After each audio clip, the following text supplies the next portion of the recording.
ನಾಳೆ ಅಂದರೆ ಶನಿವಾರ ಸಂಜೆ ಡಾಕ್ಟರ್ R.P. ಜೋಶಿ ಅವರಿಂದ ಜೀವನ ಶೈಲಿ ಮತ್ತು ಆರೋಗ್ಯ ಆ ಸರಣಿಯ ಉಪನ್ಯಾಸ ಇರುತ್ತೆ. ನಾಳೆ ಸಂಜೆ ಮಹಾಭಾರತದ ಪಾತ್ರಾವಲೋಕನ ಮಾಲೆಯ ಈ ಮೊದಲ ಸರಣಿಯಲ್ಲಿ ಈ ಬೃಹತ್ ಸಂಹಿತೆಯನ್ನು ರಚಿಸಿದ ಮತ್ತು ಭಾರತ ಘಟನಾವಳಿಯಲ್ಲಿ ಸ್ವಯಂ ಪಾತ್ರಧಾರಿಯೂ ಆದ ವ್ಯಾಸರ ಚರಿತ್ರೆಯ ಸಮೀಕ್ಷೆ ಮುಗಿದಿದೆ. ಈಗ ಭೀಷ್ಮರ ಪಾತ್ರದ ಪರಾಮರ್ಶನೆ ನಡೀತಾ ಇದೆ. ಭೀಷ್ಮರ ದ್ವಿಮುಖ ವ್ಯಕ್ತಿತ್ವದ ಪ್ರಸ್ತಾವ ನಿನ್ನೆ ಆಗಿದೆ. ಇವತ್ತು ಅದು ಮುಂದುವರಿಯೋದಿದೆ. ಗಣೇಶ್ವರ್ ಆಗಾಗ ಹೇಳ್ತಾ ಇರ್ತಾರೆ, ನಮಗೆ ರಸಾನುಭವ ಆಗಬೇಕಾದ್ರೆ ಕವಿ ನಿರ್ಮಿತಿಯ ಪಾತ್ರಗಳ ಜೊತೆ ನಾವು ತಾದಾತ್ಮ್ಯ ಹೊಂದೋದು ಅವಶ್ಯ ಅಂತ. ನಮ್ಮ ವಿಮರ್ಶನೆ ಕೂಡ ಕವಿ ನಿರ್ಮಿತ ಚೌಕಟ್ಟಿನೊಳಗೆ ಇರಬೇಕಾಗತ್ತೆ. ಎರಡನೇದಾಗಿ, ಜಗತ್ತನ್ನು ಕಪ್ಪು ಬಿಳುಪು ಅಂತ ಕರಾರುವಾಕ್ಕಾಗಿ ಅನ್ಯೋನ್ಯ ವ್ಯಾವರ್ತಕವಾಗಿ ವಿಂಗಡಿಸೋದು ಅಸಾಧ್ಯ. ಅದನ್ನು ನಿನ್ನೆ ಗಣೇಶ್ ಅವರು ಹೇಳಿದರು. ಕಪ್ಪು ಬಿಳುಪು ಎರಡೂ ಅಲ್ಲದ ಗ್ರೇ ಏರಿಯಾಸ್ಗಳದೇ ಜೀವನದಲ್ಲಿ ಅಧಿಕ ಭಾಗ ಇರುತ್ತೆ. ಈ ವಾಸ್ತವವನ್ನು ಭೀಷ್ಮರು ಸೇರಿದಂತೆ ಹಲವು ಪಾತ್ರಗಳಲ್ಲಿ ವ್ಯಾಸರು ಬಿಂಬಿಸಿದ್ದಾರೆ ಅಂತ ಭಾವಿಸೋದಕ್ಕೆ ಅವಕಾಶ ಇದೆ. ಭೀಷ್ಮರ ಎಷ್ಟೋ ನಡಾವಳಿಗಳು ಪ್ರಶ್ನಾರ್ಹ ಅನ್ನೋದ್ರ ಬಗ್ಗೆ ಅನುಮಾನ ಇಲ್ಲ. ಆದರೆ ಅದನ್ನೆಲ್ಲ ನೋಡಿಯೂ ಕೂಡ ಅವ್ರ ಬಗ್ಗೆ ಒಂದಷ್ಟು ಅನುಕಂಪ ಮೂಡಿತೆ ಹೊರತು ತಿರಸ್ಕಾರ ಅಲ್ಲ. ಅವರು ಮನೀಷಿ ಹಿತೈಷಿ ಎರಡೂ ಆಗಿದ್ದರೂ ಹಿತ ಸಾಧನೆ ಅವರಿಂದ ಆಗಲಿಲ್ಲ. ಈ ವೈಚಿತ್ರ್ಯಕ್ಕೂ 20ನೇ ಶತಮಾನದಲ್ಲಿ ಪ್ಯಾರಲಲ್ಸ್ ಇರೋದನ್ನು ನಿನ್ನೆ ಗಣೇಶ್ ಅವರು ಗಮನಿಸಿದರು. ಬದುಕಿನ ಸಂಕೀರ್ಣತೆಯನ್ನು ಚಿತ್ರಿಸೋದೇ ಕವಿಯ ಕೇಂದ್ರೋದ್ದೇಶ ಆಗಿರೋದರಿಂದ ಭೀಷ್ಮರಂತಹ ದ್ವಿಮುಖತೆ ತುಂಬಿದ ಪಾತ್ರಗಳ ಸೃಷ್ಟಿ ಆಗಿದ್ದಿರಲೂಬಹುದು. ಇನ್ನು ಶಸ್ತ್ರ ಶಾಸ್ತ್ರ ಎರಡರಲ್ಲಿಯೂ ಭೀಷ್ಮರ ಪ್ರಭುತ್ವ ವಿವಾದಾತೀತವಾಗಿದೆ.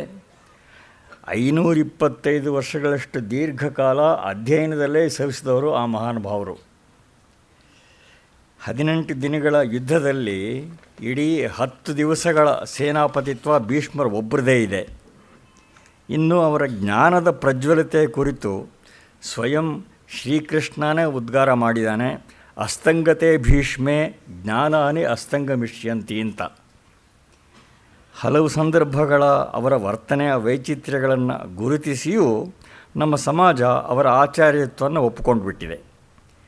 ಬೆದಕಿ ನೋಡಿದರೆ ಮಹಾಭಾರತದ ಎಲ್ಲ ಪಾತ್ರಗಳಲ್ಲೂ ಒಮ್ಮೊಮ್ಮೆ ದೋಷವೋ ಲೋಪವೋ ಕಾಣುತ್ತೆ. ಈ ಮುಗ್ಗುಲುಗಳು ಮಹಾಭಾರತದ ವಿಶ್ವಕೋಶ ಸ್ಥಾನವನ್ನು ದೃಢಪಡಿಸುತ್ತೆ ಅಂತ ಹೇಳಬಹುದು. ಮತ್ತೊಂದು ದೃಷ್ಟಿಯಿಂದ ನೋಡುವಾಗ ಏರುಪೇರು ಅಂಕುಡೊಂಕುಗಳು ಇದ್ರೇ ಕಾವ್ಯಕ್ಕೆ ರಂಗೇರೋದು. ಘಟನೆಗಳು ಪಾತ್ರಗಳು ಎಲ್ಲ ಲೀನಿಯರ್ ಆಗಿದ್ದು ಬಿಟ್ಟರೆ ಸಮರ್ಥವಾದ ರಸಾವಿಷ್ಕರಣ ಬಹುಶಃ ಆಗಲಾರ್ದೇನೋ.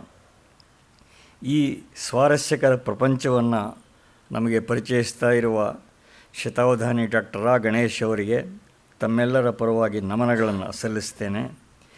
ಈ ಮಾಲಿಕೆಯ ಪ್ರಾಯೋಜಕರಾದ ಶ್ರೀಮತಿ ರಮಾ ಮತ್ತು ಅವರ ಪರಿವಾರಕ್ಕೆ ಸಕಲ ಶ್ರೇಯಸ್ಸು ಉಂಟಾಗಲಿ ಅಂತ ಹಾರೈಸ್ತೇನೆ.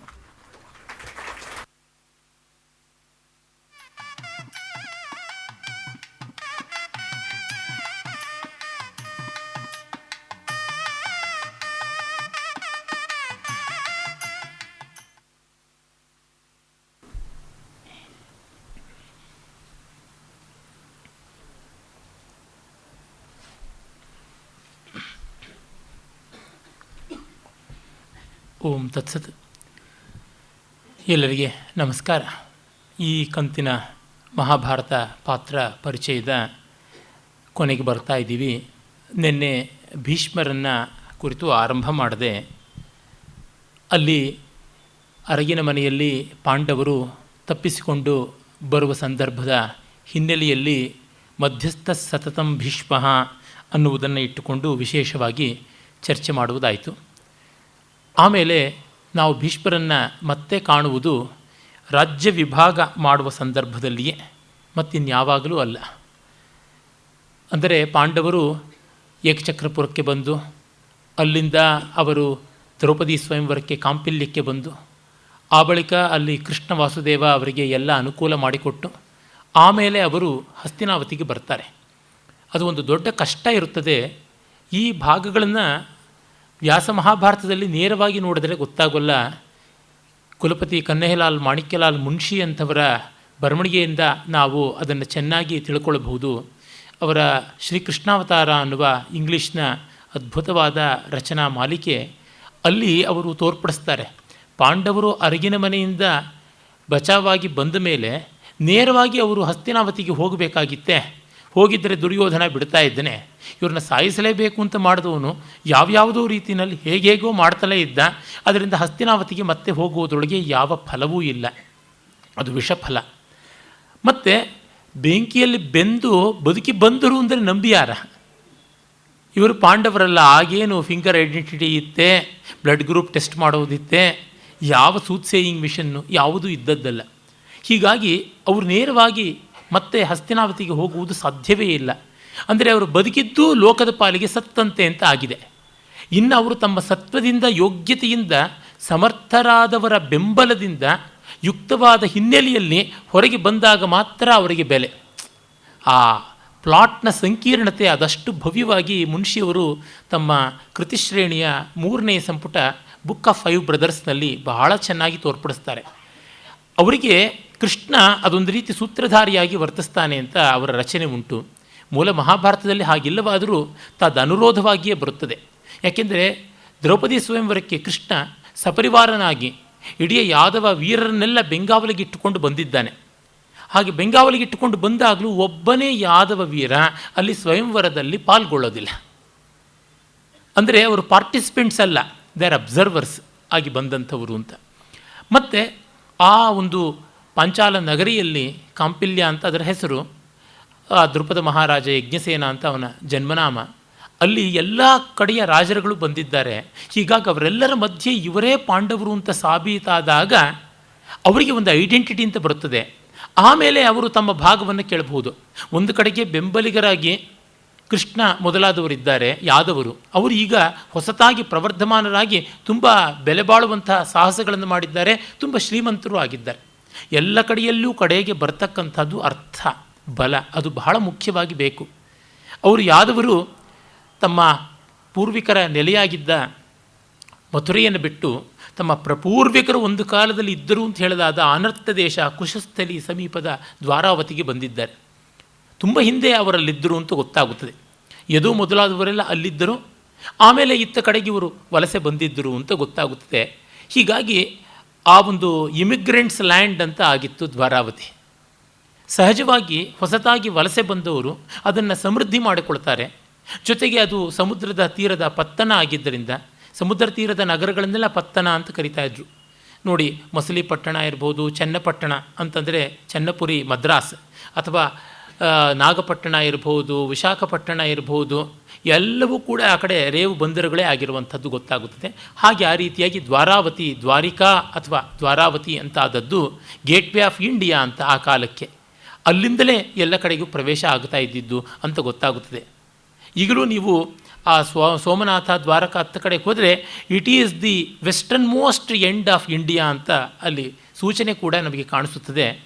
ಆ ಒಂದು ದಿಶೆಯಲ್ಲಿ ಕಂಡಾಗ ಅವರು ಹೊಸದಾಗಿ ವಲಸೆ ಹೋಗಿ ವಲಸಿಗರಿಗೆ ತಮ್ಮನ್ನು ತಾವು ಸಾಬೀತು ಮಾಡಿಕೊಳ್ಬೇಕು ಅಂತಲೂ ಇರುತ್ತೆ, ಹೊಸ ಅವಕಾಶಗಳು ಬೇಕಾದಷ್ಟು ಇರುತ್ತವೆ. ಆ ರೀತಿಯಾಗಿ ಅಭಿವೃದ್ಧಿಯನ್ನು ಪಡ್ಕೊಂಡಿದ್ದರು. ಸಮುದ್ರಾಂತರ ವಾಣಿಜ್ಯ, ದ್ವೀಪಾಂತರ ವಾಣಿಜ್ಯವನ್ನೆಲ್ಲ ಮಾಡಿಕೊಂಡಿದ್ದರು. ಏಕಕಾಲದಲ್ಲಿ ಅವರಿಗೆ ಕ್ಷಾತ್ರ, ವೈಶ್ಯ ಎರಡೂ ಗಟ್ಟಿಯಾಗಿ ಸಿದ್ಧಿಯಾಗಿತ್ತು.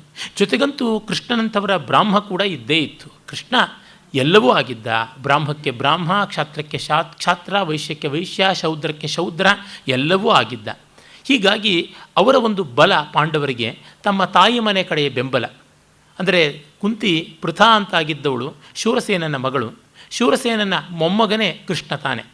ಹೀಗಾಗಿ ಅವರ ಬೆಂಬಲ ಮತ್ತು ಪ್ರಬಲನಾದ ಈ ಗಂಗಾ ಯಮುನಾ ತೀರದ ಒಂದು ಚಕ್ರಾಧಿಪತ್ಯದ ರಾಜ್ಯಗಳು ಯಾವುದಿವೆ ಅಲ್ಲಿದ್ದಂಥವನು ಸೃಂಜಯ ಅಥವಾ ಪಾಂಚಾಲ ವಂಶಕ್ಕೆ ಸೇರಿದ ದೃಪದ. ಅವನು ಚಂದ್ರವಂಶದ ಒಂದು ಶಾಖೆಯೇ, ಕುರುವಂಶದ ಯಾವುದೋ ಒಂದು ಕಾಲದ ಕವಲು. ಹೀಗಾಗಿ ಒಂದು ರೀತಿಯಾದ ದಾಯಾದ ಮತ್ಸರ ಆ ಹಸ್ತಿನಾವತಿಯ ಸಿಂಹಾಸನದ ಮೇಲೆ ಇತ್ತು. ಇವರಿಬ್ಬರೂ ಬಲಿಷ್ಠರಾದರು. ಆಗ ಕಂಸ ಅಂತೂ ಇಲ್ಲ. ಹೀಗಾಗಿ ಮಥುರಾ ಪ್ರಾಂತದಲ್ಲಿ, ಅಂದರೆ ಯಮುನಾ ಗಂಗಾ ನದಿ ತೀರಗಳಲ್ಲಿ ಕುರುಪಾಂಚಾಲರು ಬಿಟ್ಟರೆ ಬೇರೆ ಯಾರೂ ಇಲ್ಲ. ಕುರು ಪ್ರತಿನಿಧಿಗಳಾಗಿ ಪಾಂಡವರಿದ್ದಾರೆ, ಅವರಿಗೆ ಬೆಂಗಾಲರಾಗಿ ಪಾಂಚಾಲರಿದ್ದಾರೆ. ಇನ್ನು ಇತ್ತ ಕಡೆಗೆ ಬಂದರೆ ಮಗಧೇಶ್ವರ, ಮಾಗಧ ಜರಾಸಂಧ ಇದ್ದಾನೆ.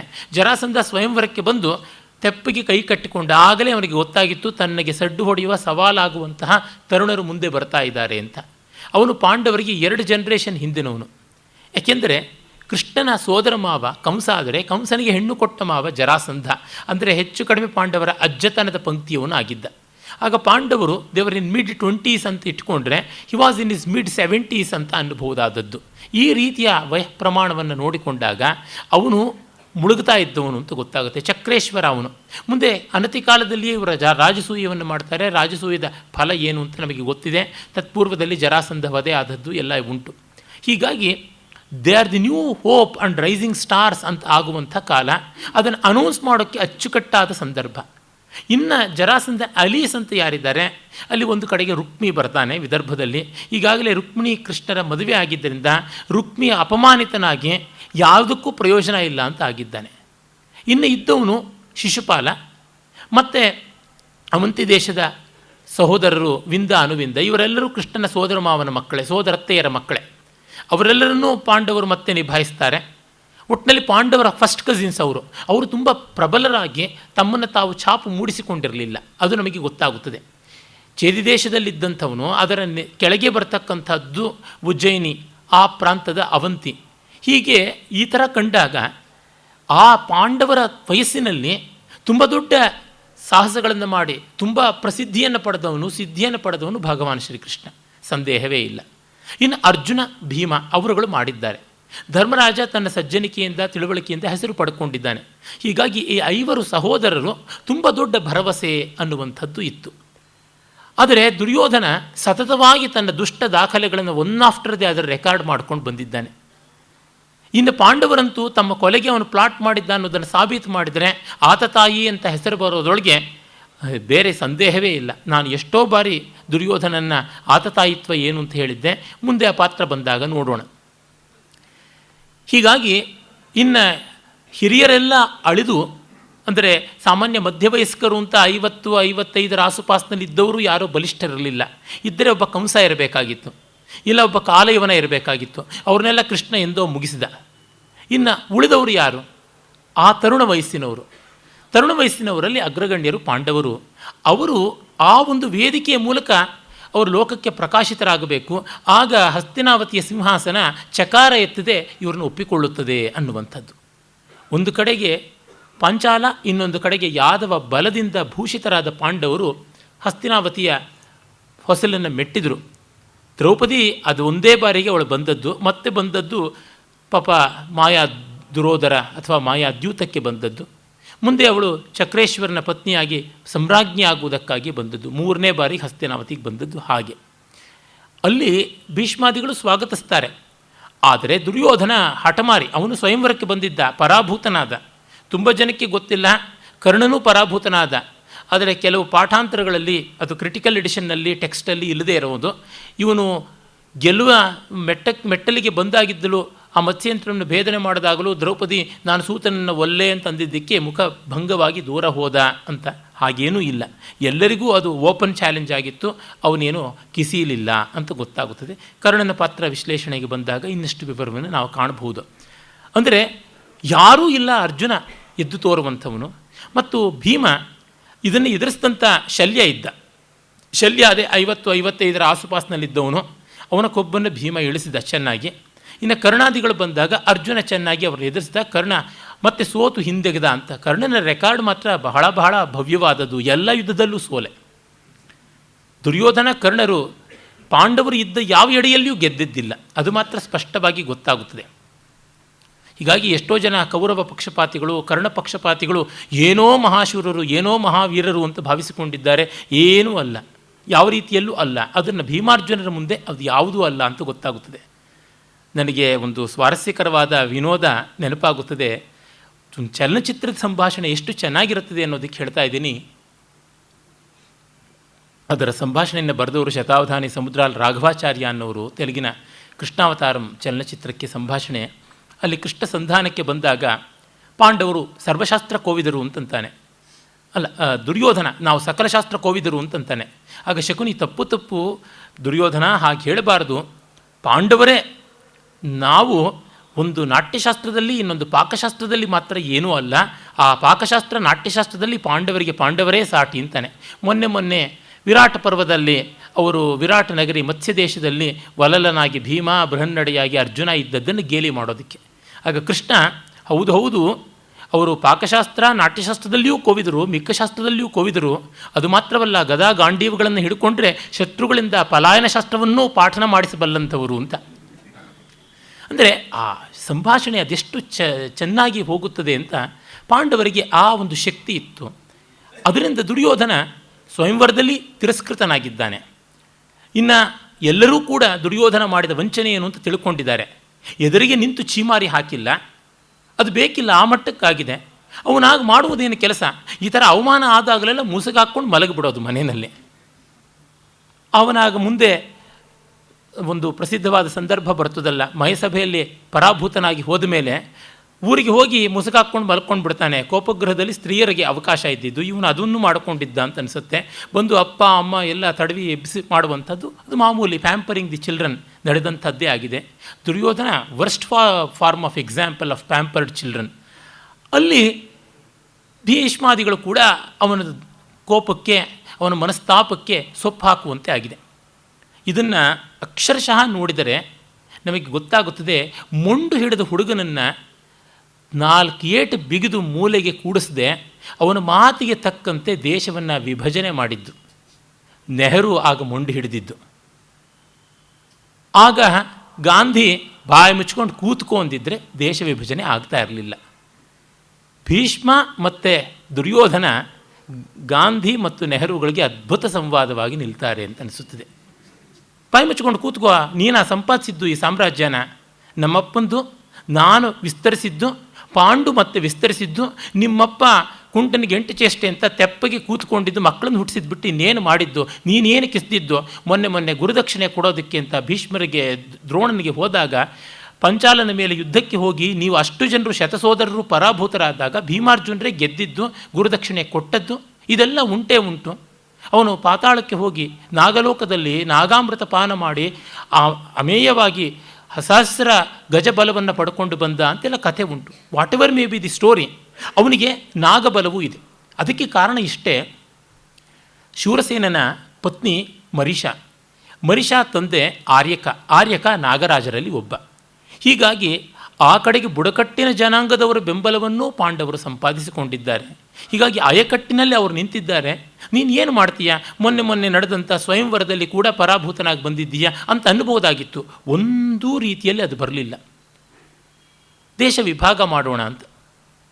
ಈ ಮಹಾಭಾರತದಲ್ಲಿ ಇನ್ಹೆರಿಟೆನ್ಸ್ ಯಾವುದಿದೆ, ಸಂಪತ್ತಿನ ಇನ್ಹೆರಿಟೆನ್ಸು, ಸಂಪತ್ತಿನ ವಾರಸ್ತನ ಬಹಳ ವಿಲಕ್ಷಣವಾದದ್ದು. ಏನು ಹೇಳೋಕ್ಕಾಗಲ್ಲ. ನಾನು ಮೊನ್ನೆಯೇ ಹೇಳಿದೆ, ಶಂತನು ಆದಮೇಲೆ ಅಥವಾ ಶಂತನುವಿಗೆ ಸಂತಾನ ಇಲ್ಲದೆ ಇದ್ದಾಗ ಭೂರಿಶ್ರವ ಇದ್ದ, ಅವರ ತಂದೆ ಬಾಲ್ಹಿಕ ಇದ್ದ, ಹೀಗೆ ಎಷ್ಟೆಷ್ಟೋ ಇದ್ದಾಗಲೂ ಯಾಕೆ ಈ ತರಹ ಆಯಿತು ಅದು ಗೊತ್ತಿಲ್ಲಪ್ಪ. ವ್ಯಾಸರು ಕೂಡ ಸ್ಪಷ್ಟವಾಗಿ ಏನೂ ಮಾಡಿಲ್ಲ.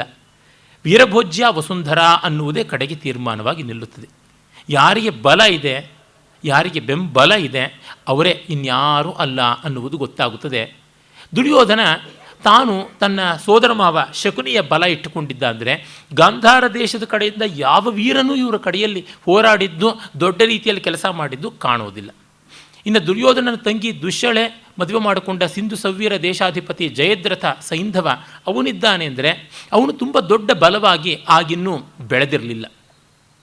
ಇನ್ನು ದುರ್ಯೋಧನನಿಗೆ ಅಂಗರಾಜ್ಯಾಭಿಷೇಕ ಮಾಡಿಸಿಕೊಂಡ ಕರ್ಣ ಇವರ ಕೈಗಳಿಗೆ ಇದ್ದಂಥವನು, ಅವನು ಯಾವ ರಾಜ್ಯದ ಬಲ ಕೊಟ್ಟಾನೋ, ಅವನು ಯಾವ ಸೇನೆಯ ಬಲ ಕೊಟ್ಟಾನೋ, ಅವನೊಬ್ಬ ವೀರನಾಗಿ ನಿಲ್ಲಬಲ್ಲ. ಮೊನ್ನೆ ಸ್ವಯಂವರದಲ್ಲಿ ಅವನೂ ಸೋತ, ಅರ್ಜುನನ ಮುಂದೆ ದ್ವಂದ್ವ ಯುದ್ಧಕ್ಕೆ ನಿಂತು ಅಲ್ಲಿಯೂ ಸೋತ, ತಲೆ ತಗ್ಗಿಸಿಕೊಂಡು ಬಂದ. ಹೀಗಿದ್ದಾಗ ದುರ್ಯೋಧನನಿಗೆ ಬಲ ಅನ್ನುವುದಿರಲಿಲ್ಲ. ಇದ್ದದ್ದು ಏನೋ ಮೊಂಡುತನ, ಬ್ಲ್ಯಾಕ್ ಮೇಲಿಂಗ್. ನಾನು ಸತ್ತು ಹೋಗ್ತೀನಿ, ಮತ್ತೆ ಮತ್ತೆ ಮತ್ತೆ ಸಾವಿನ ಮುಂದೆ ಇಟ್ಟು ಹೆದರಿಸ್ತಕ್ಕಂಥ ದುಸ್ತಂತ್ರವನ್ನು ದುರ್ಯೋಧನ ಮಾಡ್ತಾ ಇದ್ದ. ಅದಕ್ಕೆ ಕಣ್ಣಿಲ್ಲದ ಕುರುಡ ಕಣ್ಣೀರು ಸುರಿಸ್ತಾ ಇದ್ದ. ಕಣ್ಣಿಗೆ ಪಟ್ಟಿ ಕಟ್ಟಿಕೊಂಡು ಗಾಂಧಾರಿ ಅದಕ್ಕೆ ಇನ್ನಷ್ಟು ಧೂಪ ಹಾಕ್ತಾ ಇದ್ದಳು. ಇವರು 3 ಜನರ ಕಣ್ಣೀರು ವಾಟರ್ ವರ್ಕ್ಸನ್ನು ನೋಡಿ ಭೀಷ್ಮ ಕರಗಲೇಬೇಕಾಗಿತ್ತು. ಕಾರಣ ಏನು ಅಂದರೆ, ಚಿಕ್ಕ ವಯಸ್ಸಿಂದ ಬೆಳೆಸಿಕೊಂಡು ಬಂದಿದ್ದಾನಲ್ಲ, ನನಗದೇ ಅನಿಸುತ್ತೆ, ಸಾಹಚರ್ಯ ಇದ್ದರೆ ವಿಷವಲ್ಲಿಯನ್ನೂ ಕೂಡ ಒಂದು ಕಲ್ಪವೃಕ್ಷ ಕೂಡ ಆಧರಿಸಿ ತನ್ನ ಮೈ ಮೇಲೆ ಸುತ್ತಿಸ್ಕೊಳ್ಳುತ್ತೆ. ಅಮೃತದ ಬಳ್ಳಿ ಕೂಡ ದೂರದಲ್ಲಿದ್ದರೆ ಅದು ನೆಲದ ಮೇಲೆ ಹೊರಳಾಡ್ತಾ ಇರುತ್ತೆ. ಪಾಂಡವರು ಅಮೃತವಲ್ಲಿಗಳಾದರೂ ದುರ್ಯೋಧನ ವಿಷವಲ್ಲಿಯಾದ. ಇವನು ಯಾವ ಕಲ್ಪವೃಕ್ಷವಾದರೂ ಕಡೆಗೆ ಕಳ್ಳಿ ಮರದಂತೆ ಆಗಿಬಿಟ್ಟ. ಇದು ಯಾವ ಹಂತಕ್ಕೆ ಅಂದರೆ, ತಿಳ್ಕೊಂಡವನು ಎಲ್ಲ ಪಾಪ ಪುಸ್ತಕ ಪಾಂಡಿತ್ಯ, ಅದರ ಬೆಲೆ ಯಾವಾಗ ಬರುತ್ತದೆ? ಕೃಷ್ಣನಿಗೆ ಗೊತ್ತು ಇವನ ಯೋಗ್ಯತೆ ಏನು, ಇವನನ್ನು ಎಲ್ಲಿ ಟ್ಯಾಪ್ ಮಾಡಬೇಕು ಅಂತ. ನೋಡಿ, ಒಂದು ಮಾತು ಹೇಳ್ತೀನಿ. ಸುಮಾರು 20,000 ಶ್ಲೋಕಗಳಷ್ಟು ಇವನು ಉಪದೇಶ ಇರತಕ್ಕಂಥದ್ದು 2 ಪರ್ವಗಳಲ್ಲಿ. 3 ವೀಸೆ ರಾಮಾಯಣ, ಶಾಂತಿ ಪರ್ವ, ಅನುಶಾಸನ ಪರ್ವ. ಅಲ್ಲಿ ಇವನದು ಉಪದೇಶ 700 ಶ್ಲೋಕಗಳೊಳಗೆ ಬರ್ತಕ್ಕಂಥದ್ದು ಭಗವದ್ಗೀತೆ. ಅಲ್ಲಿ ಭಗವಾನ್ ವಾಚ ಸುಮಾರು 500 ಚಿಲ್ಲರೆ ಶ್ಲೋಕ. ಗೀತೆಗೆ ಬಂದ ಪ್ರಾಶಸ್ತ್ಯ ಈ ಮಹಾನುಭಾವ ಎಷ್ಟೆಷ್ಟೋ ಗೀತೆಗಳು ಬರುತ್ತೆ. ಮಂಕಿ ಗೀತಾ, ಪಾಂಡವ ಗೀತಾ, ಮತ್ತು ಅಲ್ಲಿ ಬರ್ತಕ್ಕಂಥದ್ದು ಉದ್ಧವ ಗೀತಾ ಬರೋದಿಲ್ಲ. ಅನುಗೀತ ಮುಂದೆ ಅಶ್ವಮೇಧದಲ್ಲಿ ಕೃಷ್ಣ ಹೇಳ್ತಾನೆ. ಇವನು ಭೀಷ್ಮ ಹೇಳ್ತಕ್ಕಂಥ ಗೀತೆಗಳು ಬೇಕಾದಷ್ಟು ಬರ್ತವೆ ಅಲ್ಲಿ. ಆದರೆ ಎಲ್ಲಿಯೂ ಕೂಡ ಯಾವುದೂ ಈ ರೀತಿಯಾದ ಒಂದು ಜನಪ್ರಿಯತೆಯನ್ನು ಪಡೆಯಲಿಲ್ಲ. ಒಂದು ವಿಷ್ಣು ಸಹಸ್ರನಾಮ, ಶಿವಸಹಸ್ರನಾಮ ಅನುಶಾಸನ ಪರ್ವದಲ್ಲಿ ಬಂದಕ್ಕೆ ಪ್ರಸಿದ್ಧಿ ಬಂತು. ಅದು ಭಕ್ತ ಭಾವುಕರಿಗಾಯಿತು. ಬದುಕೋರಿಗೆ ಏನಾಯಿತು? ವಿಷ್ಣು ಸಹಸ್ರನಾಮ ಕಟ್ಟಿಕೊಂಡು ಸಾಯೋ ಕಾಲಕ್ಕೆ ನಾರಾಯಣ ಅನ್ಬೋದೇ ಹೊರತು ಬದುಕೋವರಿಗೆ ಭಗವದ್ಗೀತೆ ಬೇಕಾಯಿತು. ಭಗವದ್ಗೀತೆಗೆ ಬೆಲೆ ಬಂದದ್ದಕ್ಕೆ ಕಾರಣ ಬದುಕಿದವನು ಹೇಳಿದ ಆ ಮಾತನ್ನು. ಭೀಷ್ಮ ತಾನು ಮಾಡಿದ ರಾಜನೀತಿ ಯಾವುದನ್ನು ಎಕ್ಸಿಕ್ಯೂಟ್ ಮಾಡೋಕ್ಕಾಗಲಿಲ್ಲ ಪಾಪ, ಕೈಲಾಗದೆ ಹೋಯಿತು. ಅದನ್ನು ಅಷ್ಟು ಮಾತ್ರ ಅವನು ಹೇಳಬಲ್ಲ ಅಷ್ಟೇ. Bhishma is A book, Bhishma is A library, Bhishma is A CD, Bhishma is N MP3, Bhishma is A laptop, Bhishma is A computer ಅಷ್ಟೇ. ಮನುಷ್ಯ ಮಾತ್ರ ಅಲ್ಲ. ಅದಕ್ಕೆ ಯಾರ ಕೈನಲ್ಲಿದ್ದರೆ ಆ ಕೈನಲ್ಲಿ. ಪೋರ್ನೋಗ್ರಫಿ ನೋಡ್ತೀನಿ ಅಂದರೆ ದುರ್ಯೋಧನ ಅದಕ್ಕೂ ಸೈ ಅನ್ನುವಂಥ ಲ್ಯಾಪ್ಟಾಪು. ಹೀಗಾಗಿ ಭೀಷ್ಮನಲ್ಲಿ ಬಂದ ದೊಡ್ಡ ಸಮಸ್ಯೆ ಏನಂದರೆ, ತನ್ನ ವಿಚಾರಗಳಿಂದ ಎಂದೂ ಗಟ್ಟಿ ಹಿಡಿಯೋಕ್ಕಾಗಲಿಲ್ಲ. ಆದರೆ ಇವನಿಂದ ವಿದ್ಯೆಯನ್ನು ಕಲಿತ ವಿದುರ ಮಾಡೋದಕ್ಕಾಯಿತು. ಇವನ ಗುರುಗಳಿಂದ ಕಲಿತ ವಿದ್ಯೆ ವಿದುರ ಅವನು ಮಾಡೋಕ್ಕಾಯಿತು. ಅಂದರೆ ಒಂದೇ ಸಂದರ್ಭ ಬಂದಾಗ ಯಾವ್ಯಾವ ರೀತಿ ಬೇರೆ ಬೇರೆಯವರು ಬೇರೆ ಬೇರೆ ಬಗೆಯಾಗಿ ನೋಡ್ತಾರೆ ಅಂತ ಈ ಸಂದರ್ಭದಲ್ಲಿ ನೆನೆಸ್ಕೊಳ್ಬೇಕೇನೆಂದರೆ, ನನ್ನ ತರುಣ ಮಿತ್ರ GS ರಾಘವೇಂದ್ರ ತುಂಬ ಪ್ರತಿಭಾಶಾಲಿ, ಒಳ್ಳೆಯ ಸಂಸ್ಕೃತದಲ್ಲಿ ಕೂಡ ಆಸ್ಥೆ ಇಟ್ಟುಕೊಂಡಿರ್ತಕ್ಕಂಥ ಇಂಜಿನಿಯರ್ ಆತ ನಿನ್ನೆ ನನಗೆ ಒಂದು ಸೂಚನೆಯನ್ನು ಕೊಟ್ಟಿದ್ದು ತುಂಬ ಉಪಾದೇಯವಾದದ್ದು. ಭೀಷ್ಮ ಸಿಂಗಲ್ ಪೇರೆಂಟ್ ಪ್ರಾಬ್ಲಮ್ನ ಪ್ರಾಡಕ್ಟ್ ಅಂತ ನಾನು ಹೇಳಿದ್ದೆ. ಒಂದು ಮಟ್ಟಕ್ಕೆ ವ್ಯಾಸರೂ ಹಾಗೆ ಅಲ್ವಾ, ಕೆಲವೇ ವರ್ಷಗಳಲ್ಲಿ ತಾಯಿಯಿಂದ ಬೇರ್ಪಡಿಸಿ ತಂದೆ ಕರ್ಕೊಂಡು ಹೋದರು. ಹೆಣ್ಣಿನ ಜೊತೆಯಲ್ಲೇ ಬೆಳೀಲಿಲ್ಲವಾದರೂ ಹೆಣ್ಣಿನ ಮನಸ್ಸು ಎಷ್ಟು ಚೆನ್ನಾಗಿ ತಿಳಿಯಿತು ಅಂತ. ಅದಕ್ಕೆ ಮೊದಲಿಗೆ ನಾನು ಮೊದಲನೇ ದಿವಸ ಹೇಳಿದ ಭಾಷಣವನ್ನೇ ಅವರು ಪೂರ್ವಪೀಠಿಕೆಯಾಗಿ ಇಟ್ಟುಕೊಂಡು, ಒಂದೇ ರೀತಿಯ ಸಂದರ್ಭಗಳು ಬೇರೆ ಬೇರೆ ವ್ಯಕ್ತಿಗಳಿಗೆ ಬಂದಾಗ ಅವರು ಬೇರೆ ಬೇರೆ ರೀತಿ ನಿಭಾಯಿಸ್ತಾರೆ ಅನ್ನೋದು ಮತ್ತೆ ಗೊತ್ತಾಗುತ್ತದಲ್ವ ಅಂತ. ಭೀಷ್ಮನಿಗೆ ಹೆಣ್ಣಿನ ಭಾವಗಳು ಗೊತ್ತಾಗದೆ ಹೋದದ್ದು ವ್ಯಾಸರಿಗೆ ಗೊತ್ತಾಯಿತು. ಅದು ನಾವು ಕಾಣಬೇಕಾದದ್ದು. ಒಟ್ಟಿನಲ್ಲಿ ತಾತ್ಪರ್ಯ ಇಷ್ಟು, ಎಷ್ಟು ತಕ್ಕಡಿನಲ್ಲಿ ಬೊಟ್ಟುಗಳನ್ನು ಹಾಕಿದ್ರೂ ಕೂಡ ಜಗ್ಗುತ್ತಾನೇ ಇರುತ್ತೆ ಎಡಕ್ಕೆ ಭೀಷ್ಮನ ತಟ್ಟೆ. ಏನೂ ಮಾಡೋಕ್ಕಾಗೋದಿಲ್ಲ ಪಾಪ. ಅಯ್ಯೋ ಪಾಪ ಅಂತ ಅನ್ನಬೇಕು. ಅದು ಒಂದು ವಾರ ನಿಮಗೆ ರಾಮಸ್ವಾಮಿ ಹೇಳಿದಂತೆ ಅನುಕಂಪ ಉಳಿಯುತ್ತದೆ ಅಂತ.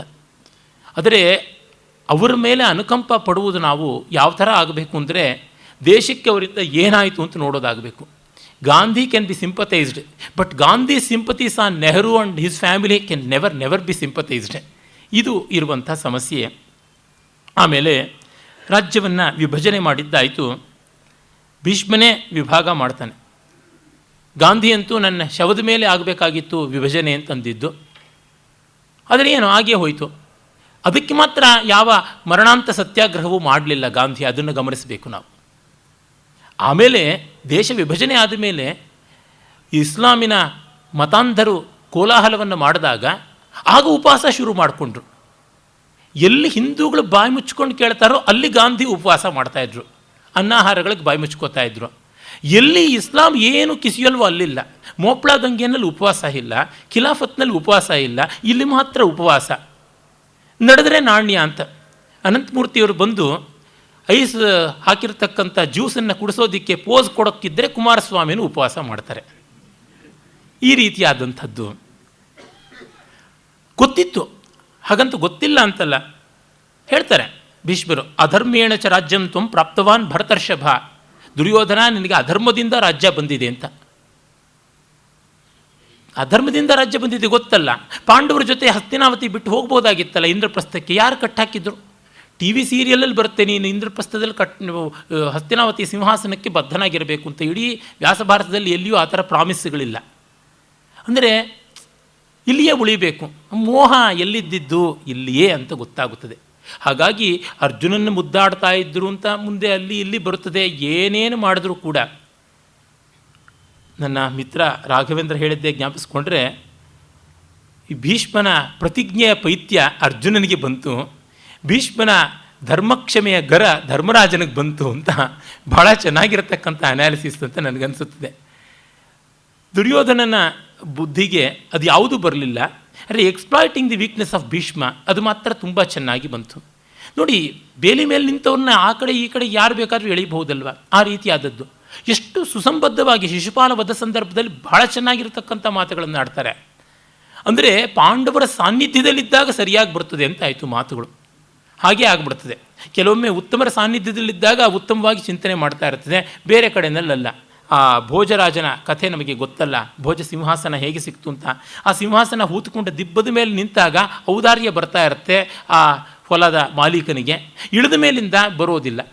ದಿಬ್ಬದ ಮೇಲೆ ನಿಂತು ಹೊಲ ಕಾಯ್ತಾ ಇದ್ದಾಗ ಎಲ್ಲರೂ ಬನ್ನಿ, ಇಲ್ಲಿರ್ತಕ್ಕಂಥ ಹಣ್ಣು ಹಂಪಲು ತಿನ್ನಿ, ಹೂವು ಎಲ್ಲ ತೆಗೆದುಕೊಂಡು ಹೋಗಿ ಅಂತ ಆ ರೀತಿ ವಿತರಣಶೀಲ ಬುದ್ಧಿ ಇರ್ತದೆ. ಆಮೇಲೆ ಅವ್ರು ಒಳಗೆ ಬಂದಾಗ ಇಳಿದುಕೊಂಡು ಬಂದು ಅವ್ರನ್ನ ಎದುರುಗೊಳ್ಳುವಾಗ, ಯಾಕ್ರಿ ಬಂದ್ರಿ, ಏನು ಅಂತ ಬಂದ್ರಿ, ಇದು ನಿಮ್ಮದ ತೋಟ ಅಂತ ದಬಾಯಿಸಿ ಕಳಿಸ್ತಾ ಇದ್ದ. ಈ ಐಲುಪೈಲತನ ಏನು, ಆ ದಿಬ್ಬದ ಮಹಾತ್ಮೆ ಏನು ಅಂತ ಭೋಜರಾಜ ಅಗಸಿದಾಗ ಅಲ್ಲಿ 32 ಗೊಂಬೆಗಳ ಸಿಂಹಾಸನ ಸಿಕ್ಕಿದ್ದು. ಅದು ವಿಕ್ರಮಾದಿತ್ಯನಿಗೆ ಇಂದ್ರ ಅವನ ತೀರ್ಪಿನ ನಿಷ್ಪಾಕ್ಷಿಕ ರೀತಿಯನ್ನು ಕಂಡು ಕೊಟ್ಟದ್ದು ಅಂತ. ಹೀಗೆ ಕಥೆ ಸಿಂಹಾಸನ ದ್ವಾತ್ರಿಂಶಿಕಾದಲ್ಲಿ ವಿಕ್ರಮಚರಿತದಲ್ಲಿ ಎಲ್ಲ ಸಿಗುತ್ತದೆ. ಆ ರೀತಿಯಾಗಿ ಉಂಟು. ಅಂದರೆ ಸಾಹಚರ್ಯ ಗುಣದಿಂದ ಬರುವಂಥದ್ದು. ಅಂದರೆ ಕೆಲವ್ರಿಗೆ ಹಾಗೇನೆ, ನಾನು ಎಷ್ಟೋ ಜನ ವಿದ್ವಾಂಸರುಗಳನ್ನು ನೋಡಿದ್ದೀನಿ, ಚೆನ್ನಾಗಿ ಓದಿಕೊಂಡಿರ್ತಾರೆ, ರಾಮಾಯ ಸ್ವಸ್ತಿ ರಾವಣಾಯ ಸ್ವಸ್ತಿ, ಅವ್ರು ಯಾವ ಪುಸ್ತಕ ಬರೆದಾಗ ಆ ಲೇಖಕ ಚೆನ್ನ ಅಂತ. ಇದು ಯುಕ್ತವಾದದ್ದಲ್ಲ, ಹೀಗಾಗುತ್ತದೆ. ಆಮೇಲೆ ನೋಡಿ, ಈ ಅನೀತಿ ಎನ್ನುವುದು ಕಂಡಾಗ ಪ್ರತಿಭಟನೆ ಮಾಡುವ ಶಕ್ತಿ ಭೀಷ್ಮರಿಗಿಂತ ಎಷ್ಟೋ ಕೆಳಗಿದ್ದ ವಿದುರನಿಗಿತ್ತು. ಆತನಿಗೆ ಯಾವ ದೊಡ್ಡ ಬಲವೂ ಇರಲಿಲ್ಲ. ಇಡೀ ರಾಜ್ಯವಾದರೂ ಭೀಷ್ಮ ಬಿಟ್ಟು ಕೊಟ್ಟದ್ದು, ಭೀಷ್ಮನ ಕೃಪೆಯಿಂದ ಬಂದದ್ದು. ಆದರೆ ವಿದುರನಿಗೆ ಆ ರೀತಿಯಾದದ್ದಲ್ಲ. ಅರೆ, ಹೆಜ್ಜೆ ಹೆಜ್ಜೆಗೂ ದುರ್ಯೋಧನ ವಿರೋಧಿಸ್ಕೊಂಡಿದ್ದ, ದುರ್ಯೋಧನ ಎಳವಿಯಲ್ಲೇ ತಿಳ್ಕೊಂಡಿದ್ದ, ವಿದುರ ಮಾತ್ರ ನಮ್ಮವನಲ್ಲ, ಪಾಂಡವರ ಕಡೆಯವನು, ಅರೆ ಅವನೊಬ್ಬ ಏನು ಮಾಡೋದಕ್ಕೆ ಸಾಧ್ಯ ಅಂತ. ಅಷ್ಟು ಮಾತ್ರವಲ್ಲ, ಇಡೀ ಯುದ್ಧ ನಡೆದಾಗ ಭಾಗವತವನ್ನು ಕಂಡಾಗ ನಮಗೆ ಗೊತ್ತಾಗುತ್ತದೆ, ವಿದುರ ತಾನು ಯುದ್ಧದಲ್ಲಿ ಪಾಲ್ಗೊಳ್ಳದೆ ತೀರ್ಥಯಾತ್ರೆಗೆ ಹೋಗ್ತಾನೆ. ಈಚೆಗೆ ನಮ್ಮಲ್ಲಿ ಇವ್ರನ್ನ ಯಾರನ್ನೂ ಎಲೆಕ್ಟ್ ಮಾಡೋಕ್ಕೆ ಇಷ್ಟ ಇಲ್ಲ, ನಾವು ನಿರಾಕರಿಸ್ತೀವಿ ಅಂತ ಒತ್ತುವುದು ಒಂದು ಬಂದಿದೆ ಅಂತ ಗೊತ್ತಾಯಿತು. ಆ ಮತಕ್ಕೂ ಕೂಡ, ಅಂದರೆ ನೆಗೆಟಿವ್ ವೋಟ್ಗೂ ಕೂಡ ಬೆಲೆ ಇದೆ ಅಂತ ಗೊತ್ತಾಯಿತು. ಆ ನೆಗೆಟಿವ್ ವೋಟ್ ಮಾಡಿದ್ದು ವಿದುರ, ತೀರ್ಥಯಾತ್ರೆಗೆ ಹೋಗಿ ಬಂದ. ಆದರೆ ಭೀಷ್ಮ ಸರ್ವಸೇನಾಧ್ಯಕ್ಷತೆಗೆ ಒಪ್ಪಿಕೊಂಡೇ ಬಿಟ್ಟದ್ದು. ಅಂದರೆ ಕೆಟ್ಟದ್ದು ಕುಣಿದೆದ್ದಾಗ ಅದಕ್ಕೆ ತಾಳ ಹಾಕುವಂಥ ಸ್ಥಿತಿ ಅನ್ನೋದು ಬಂದಾಗ ಬಹಳ ಬಹಳ ಅಪಾಯಕಾರಿ ಆಗಿಬಿಡುತ್ತದೆ. ಸ್ವತಂತ್ರವಾಗಿ ತಾನೇ ತಾನಾಗಿ ಮೂಗಿಡ್ಕೊಂಡು ಎಲ್ಲೋ ಒಂದು ಕಡೆ ರಾಮಕೃಷ್ಣ ಅಂತಿದ್ದಿದ್ರೆ ಏನೂ ತೊಂದರೆ ಇರ್ತಾ ಇರಲಿಲ್ಲ. ಈ ಅಪಾಯವನ್ನು ನಾವು ಭೀಷ್ಮನೆಲ್ಲ ಕಾಣ್ತೀವಿ.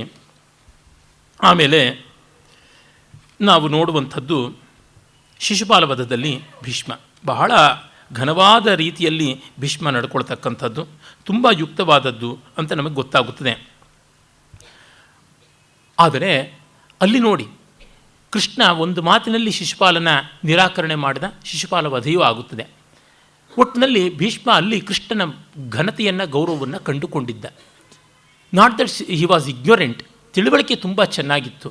ನಮಗೆ ಬರುವ ದುಃಖ ಇದೆ, ಆದರೆ ಬದುಕಿನಲ್ಲಿ ಕಂಡಾಗ ನಮಗೆ ಗೊತ್ತಾಗುತ್ತದೆ ಎಲ್ಲ ತಿಳುವಳಿಕೆಯೂ ಕ್ರಿಯೆಯಾಗಿ ಪರಿಣಮಿಸೋಲ್ಲ.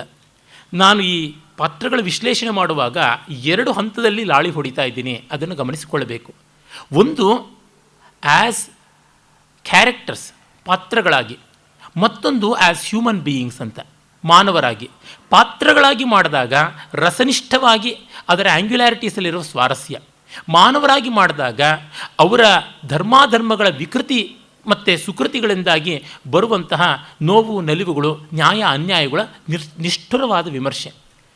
As a character Duryodhana, Shakuni, Dhritarashtra, they excel. ಏನು ಅತ್ಯದ್ಭುತವಾದಂಥ ಕ್ಯಾರೆಕ್ಟರ್ಸ್. ಶೇಕ್ಸ್ಪಿಯರ್ನ 4 ಮಹಾಪಾತ್ರಗಳು ಅಂತ ಹೇಳ್ತಾರೆ. ಆ 4 ಮಹಾಪಾತ್ರಗಳಲ್ಲಿ 3 ಎಡವಟ್ಟುಗಳು. ಕ್ಲಿಯೋಪ್ಯಾಟ್ರಾ ಒಬ್ಬಳು, ಆಮೇಲೆ ಫಾಲ್ಸ್ಟಾಫ್ ಒಬ್ಬ, ಮತ್ತೊಬ್ಬ ನಮಗೆ ಸಿಗ್ತಕ್ಕಂಥವನು ಇಯಾಗೋ, ಇನ್ನೊಬ್ಬ ಹ್ಯಾಮ್ಲೆಟ್. ಹ್ಯಾಮ್ಲೆಟ್ ನಾಯಕ ಪಾತ್ರ, ಒಳ್ಳೆಯವನು. ಒಂದು ಟ್ರಾಜಿಕ್ ಫ್ಲಾ ಅನ್ನುವಂಥದ್ದಿದೆ, ಅದು ದೀರ್ಘಸೂತ್ರತ್ವ, ಡಿಲೇಡ್ ಆ್ಯಕ್ಷನ್ ಅನ್ನುವಂಥದ್ದು.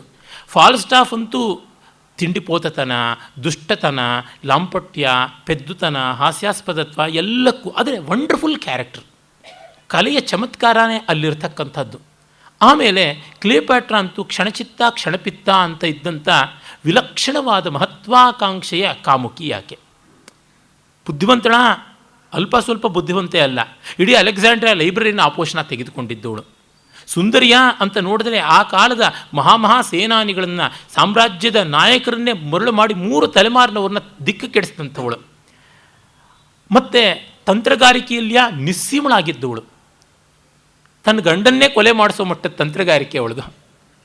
ಆ ರೀತಿಯಾದಂಥದ್ದು ಇಂಥವಳಾಗಿದ್ದು ಒಂದೊಂದು ಕ್ಷಣಕ್ಕೆ ಒಂದೊಂದು ರೀತಿ ಆಡ್ತಾಳೆ.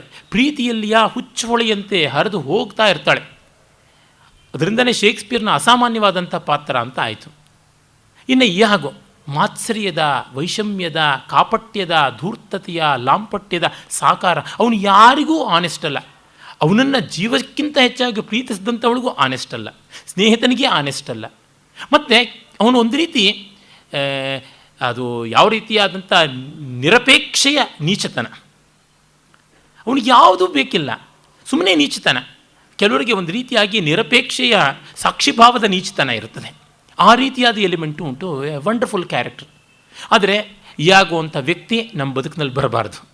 ಕ್ಲಿಯೋಪ್ಯಾಟ್ರಾ ಅಂಥ ವ್ಯಕ್ತಿ ದೂರದಲ್ಲಿರಬೇಕು, ಎಲ್ಲೋ ದೂರದಲ್ಲಿ ಸಮುದ್ರದ ಮಧ್ಯೆ ದೋಣಿನಲ್ಲಿ ಓಡಾಡ್ತಾ ಇರಬೇಕು. ಅದನ್ನು ನೋಡ್ಬೋದು ನಾವು ಅಷ್ಟೇ, ಯಾವುದೋ ಮೆರವಣಿಗೆಯಲ್ಲಿ ನೋಡಿ ಕಣ್ಣು ಮುಚ್ಕೊಂಡು ಹೋಗ್ಬೋದು.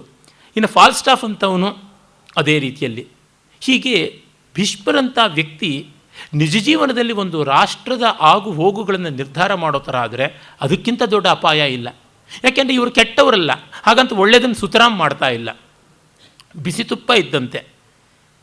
ಅದನ್ನು DVGಯವರು ಕೊಟ್ಟ ಒಂದು ಹೀನೋಪಮೆಯಿಂದ ವರ್ಣಿಸಬೇಕು ಅಂತಂದರೆ ಅವರ ಜ್ಞಾಪಕ ಚಿತ್ರಶಾಲೆಯ ಮೊದಲನೇ ಸಂಪುಟದಲ್ಲಿ ಏನೇ ಬರುತ್ತದೆ, ಡಾಕ್ಟರ್ ಗುಂಡಣ್ಣನವರ ಸ್ನೇಹಿತರು ನಾರದರು ಅಂತ ಇರ್ತಾರೆ. ಗುಂಡಣ್ಣನವರ ಮನೆಯಲ್ಲಿ ಯಾವುದೋ ಒಂದು ಸಮಾರಂಭ. ನಾರದರು ಅಂತ ಅವರು ಶ್ರೀನಿವಾಸ ಅಯ್ಯಂಗಾರರು ಅಂತ ಅವ್ರು ನಾರದರು ಅಂತೆಲ್ಲ ಕರಿತಾ ಇರ್ತಾರೆ. ಬಹಳ ವಿನೋದ. ಅವರೆಲ್ಲ ಊಟಕ್ಕೆ ಯಾರು ಬಂದರು ಯಾರು ಬರಲಿಲ್ಲ ಅಂತ ಹೇಳ್ತಾ ಅಪಾನವಾಯು ಬಂದಿಲ್ಲ ಅಂತಾರೆ. ಆಗ ಗುಂಡಣ್ಣನವರು ಅದು ಹಾಗೆಲ್ಲ ಕೇಳಿದ್ರೆ ಬರುವಂಥದ್ದಾದರೆ ಅದಕ್ಕೆ ಯಾಕೆ ಆ ಹೆಸರಿಡ್ತೀವಿ ಅಂತಂದರು.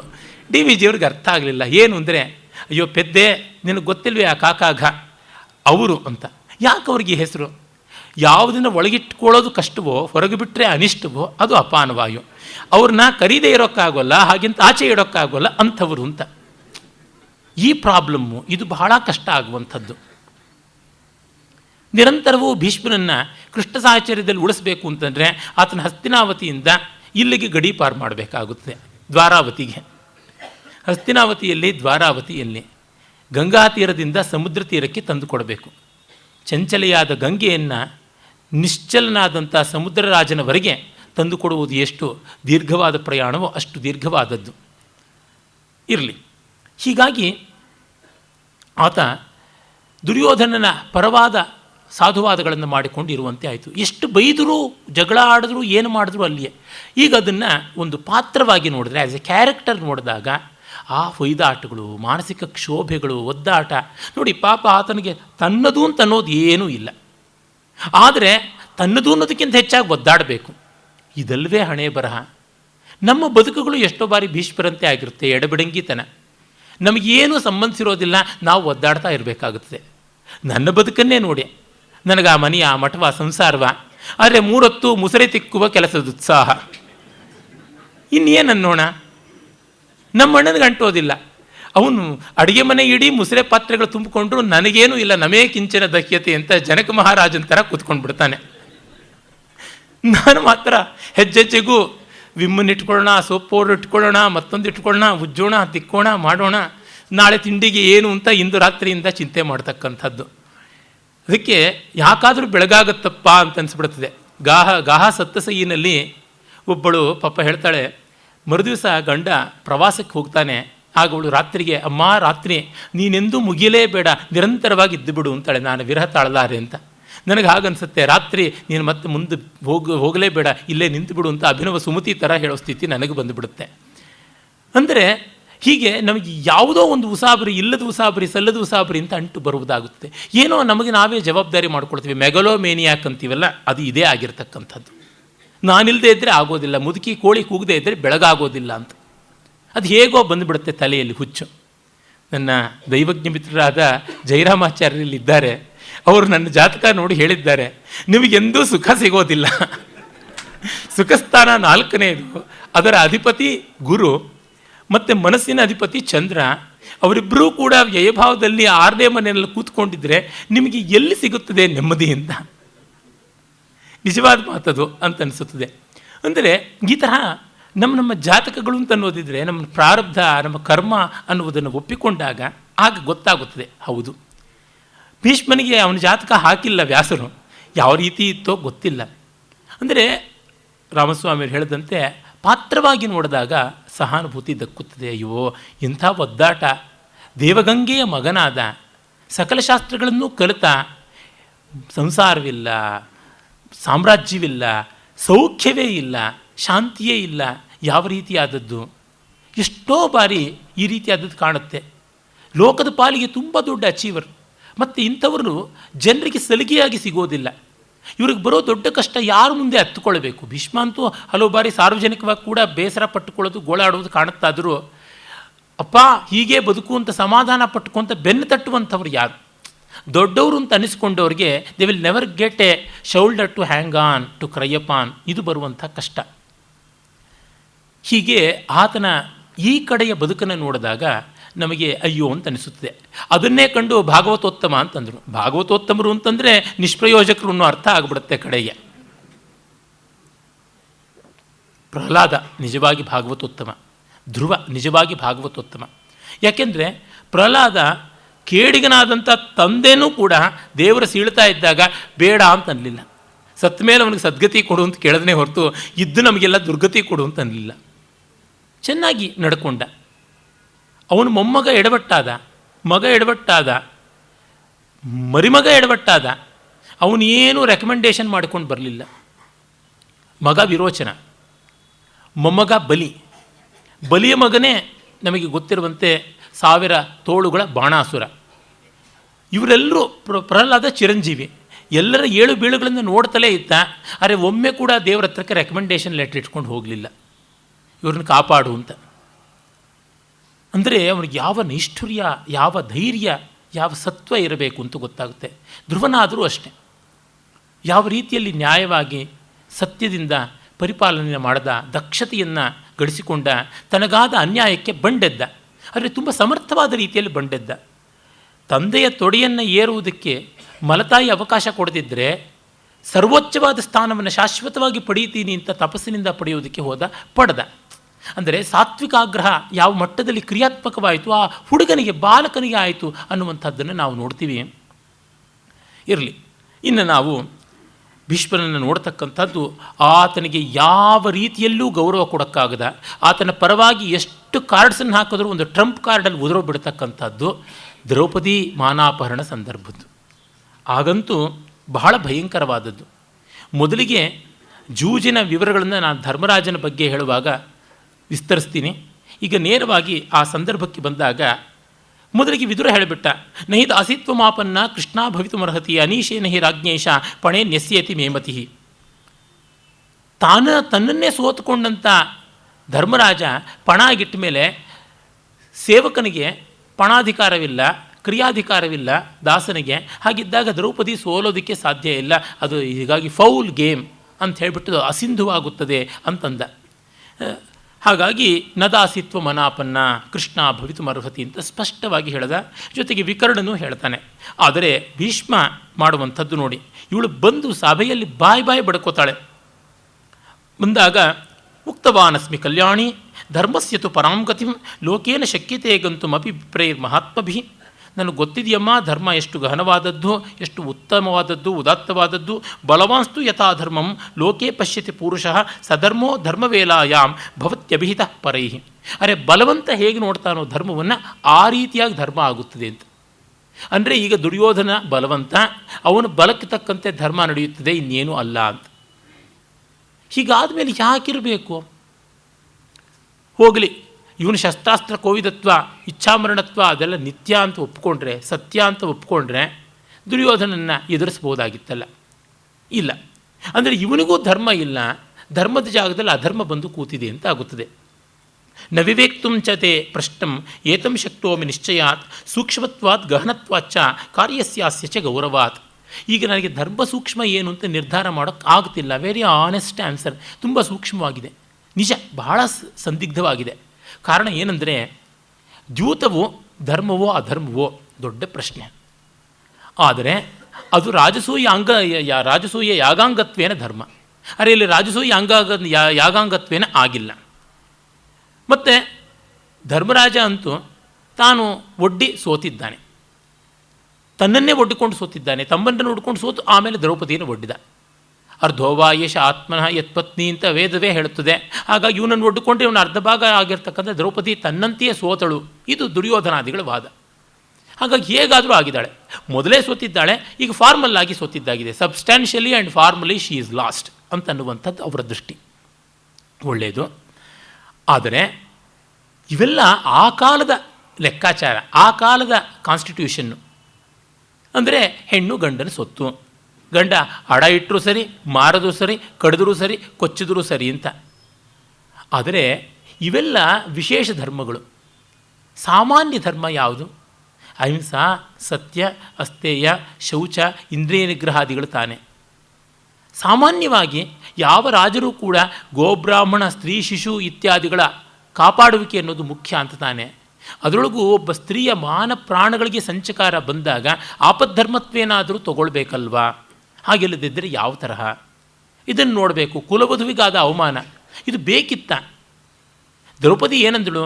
ನಾನು ಸಭೆಗೆ ಬರೋಲ್ಲ ಅಂದಳು ಅಷ್ಟೇ ಹೊರತು ಅವಳಿಂದೇನು ನಮ್ಮ ದುಡ್ಡು ಆಸ್ತಿ ಎಲ್ಲ ಕೊಟ್ಬಿಡು ಅಂತಂದಳ. ಅವಳನ್ನು ಅವಮಾನ ಮಾಡುವುದು ಒಂದು ಧರ್ಮಾಂಗವ? ದಾಸರು ಇರ್ತಾರೆ, ಅಂದರೆ ದಾಸರನ್ನು ಹೇಗೂ ಬಳಸ್ಕೊಳ್ಬಹುದು ಅಂತ ಮಾಡಿದ್ರೆ ಅದು ಯಾವ ಮಟ್ಟಕ್ಕೆ ಉತ್ತಮವಾದದ್ದು, ಯಾವ ಮಟ್ಟಕ್ಕೆ ದೊಡ್ಡದಾದದ್ದು? ಆ ಸಮಾಜ ಉದ್ಧಾರ ಆಗಬಾರ್ದ? ಆ ಸಮಾಜಕ್ಕೆ ಬೇರೊಂದು ಆಯಾಮ ಬೇಡವೆ? ಅಂದರೆ ಧರ್ಮದ ಸ್ಥಿತಿ ಮಾತ್ರ ಗೊತ್ತು ಭೀಷ್ಮನಿಗೆ, ಧರ್ಮರಾಜನಿಗೂ ಅಷ್ಟೇ ಗತಿ ಗೊತ್ತಿಲ್ಲ.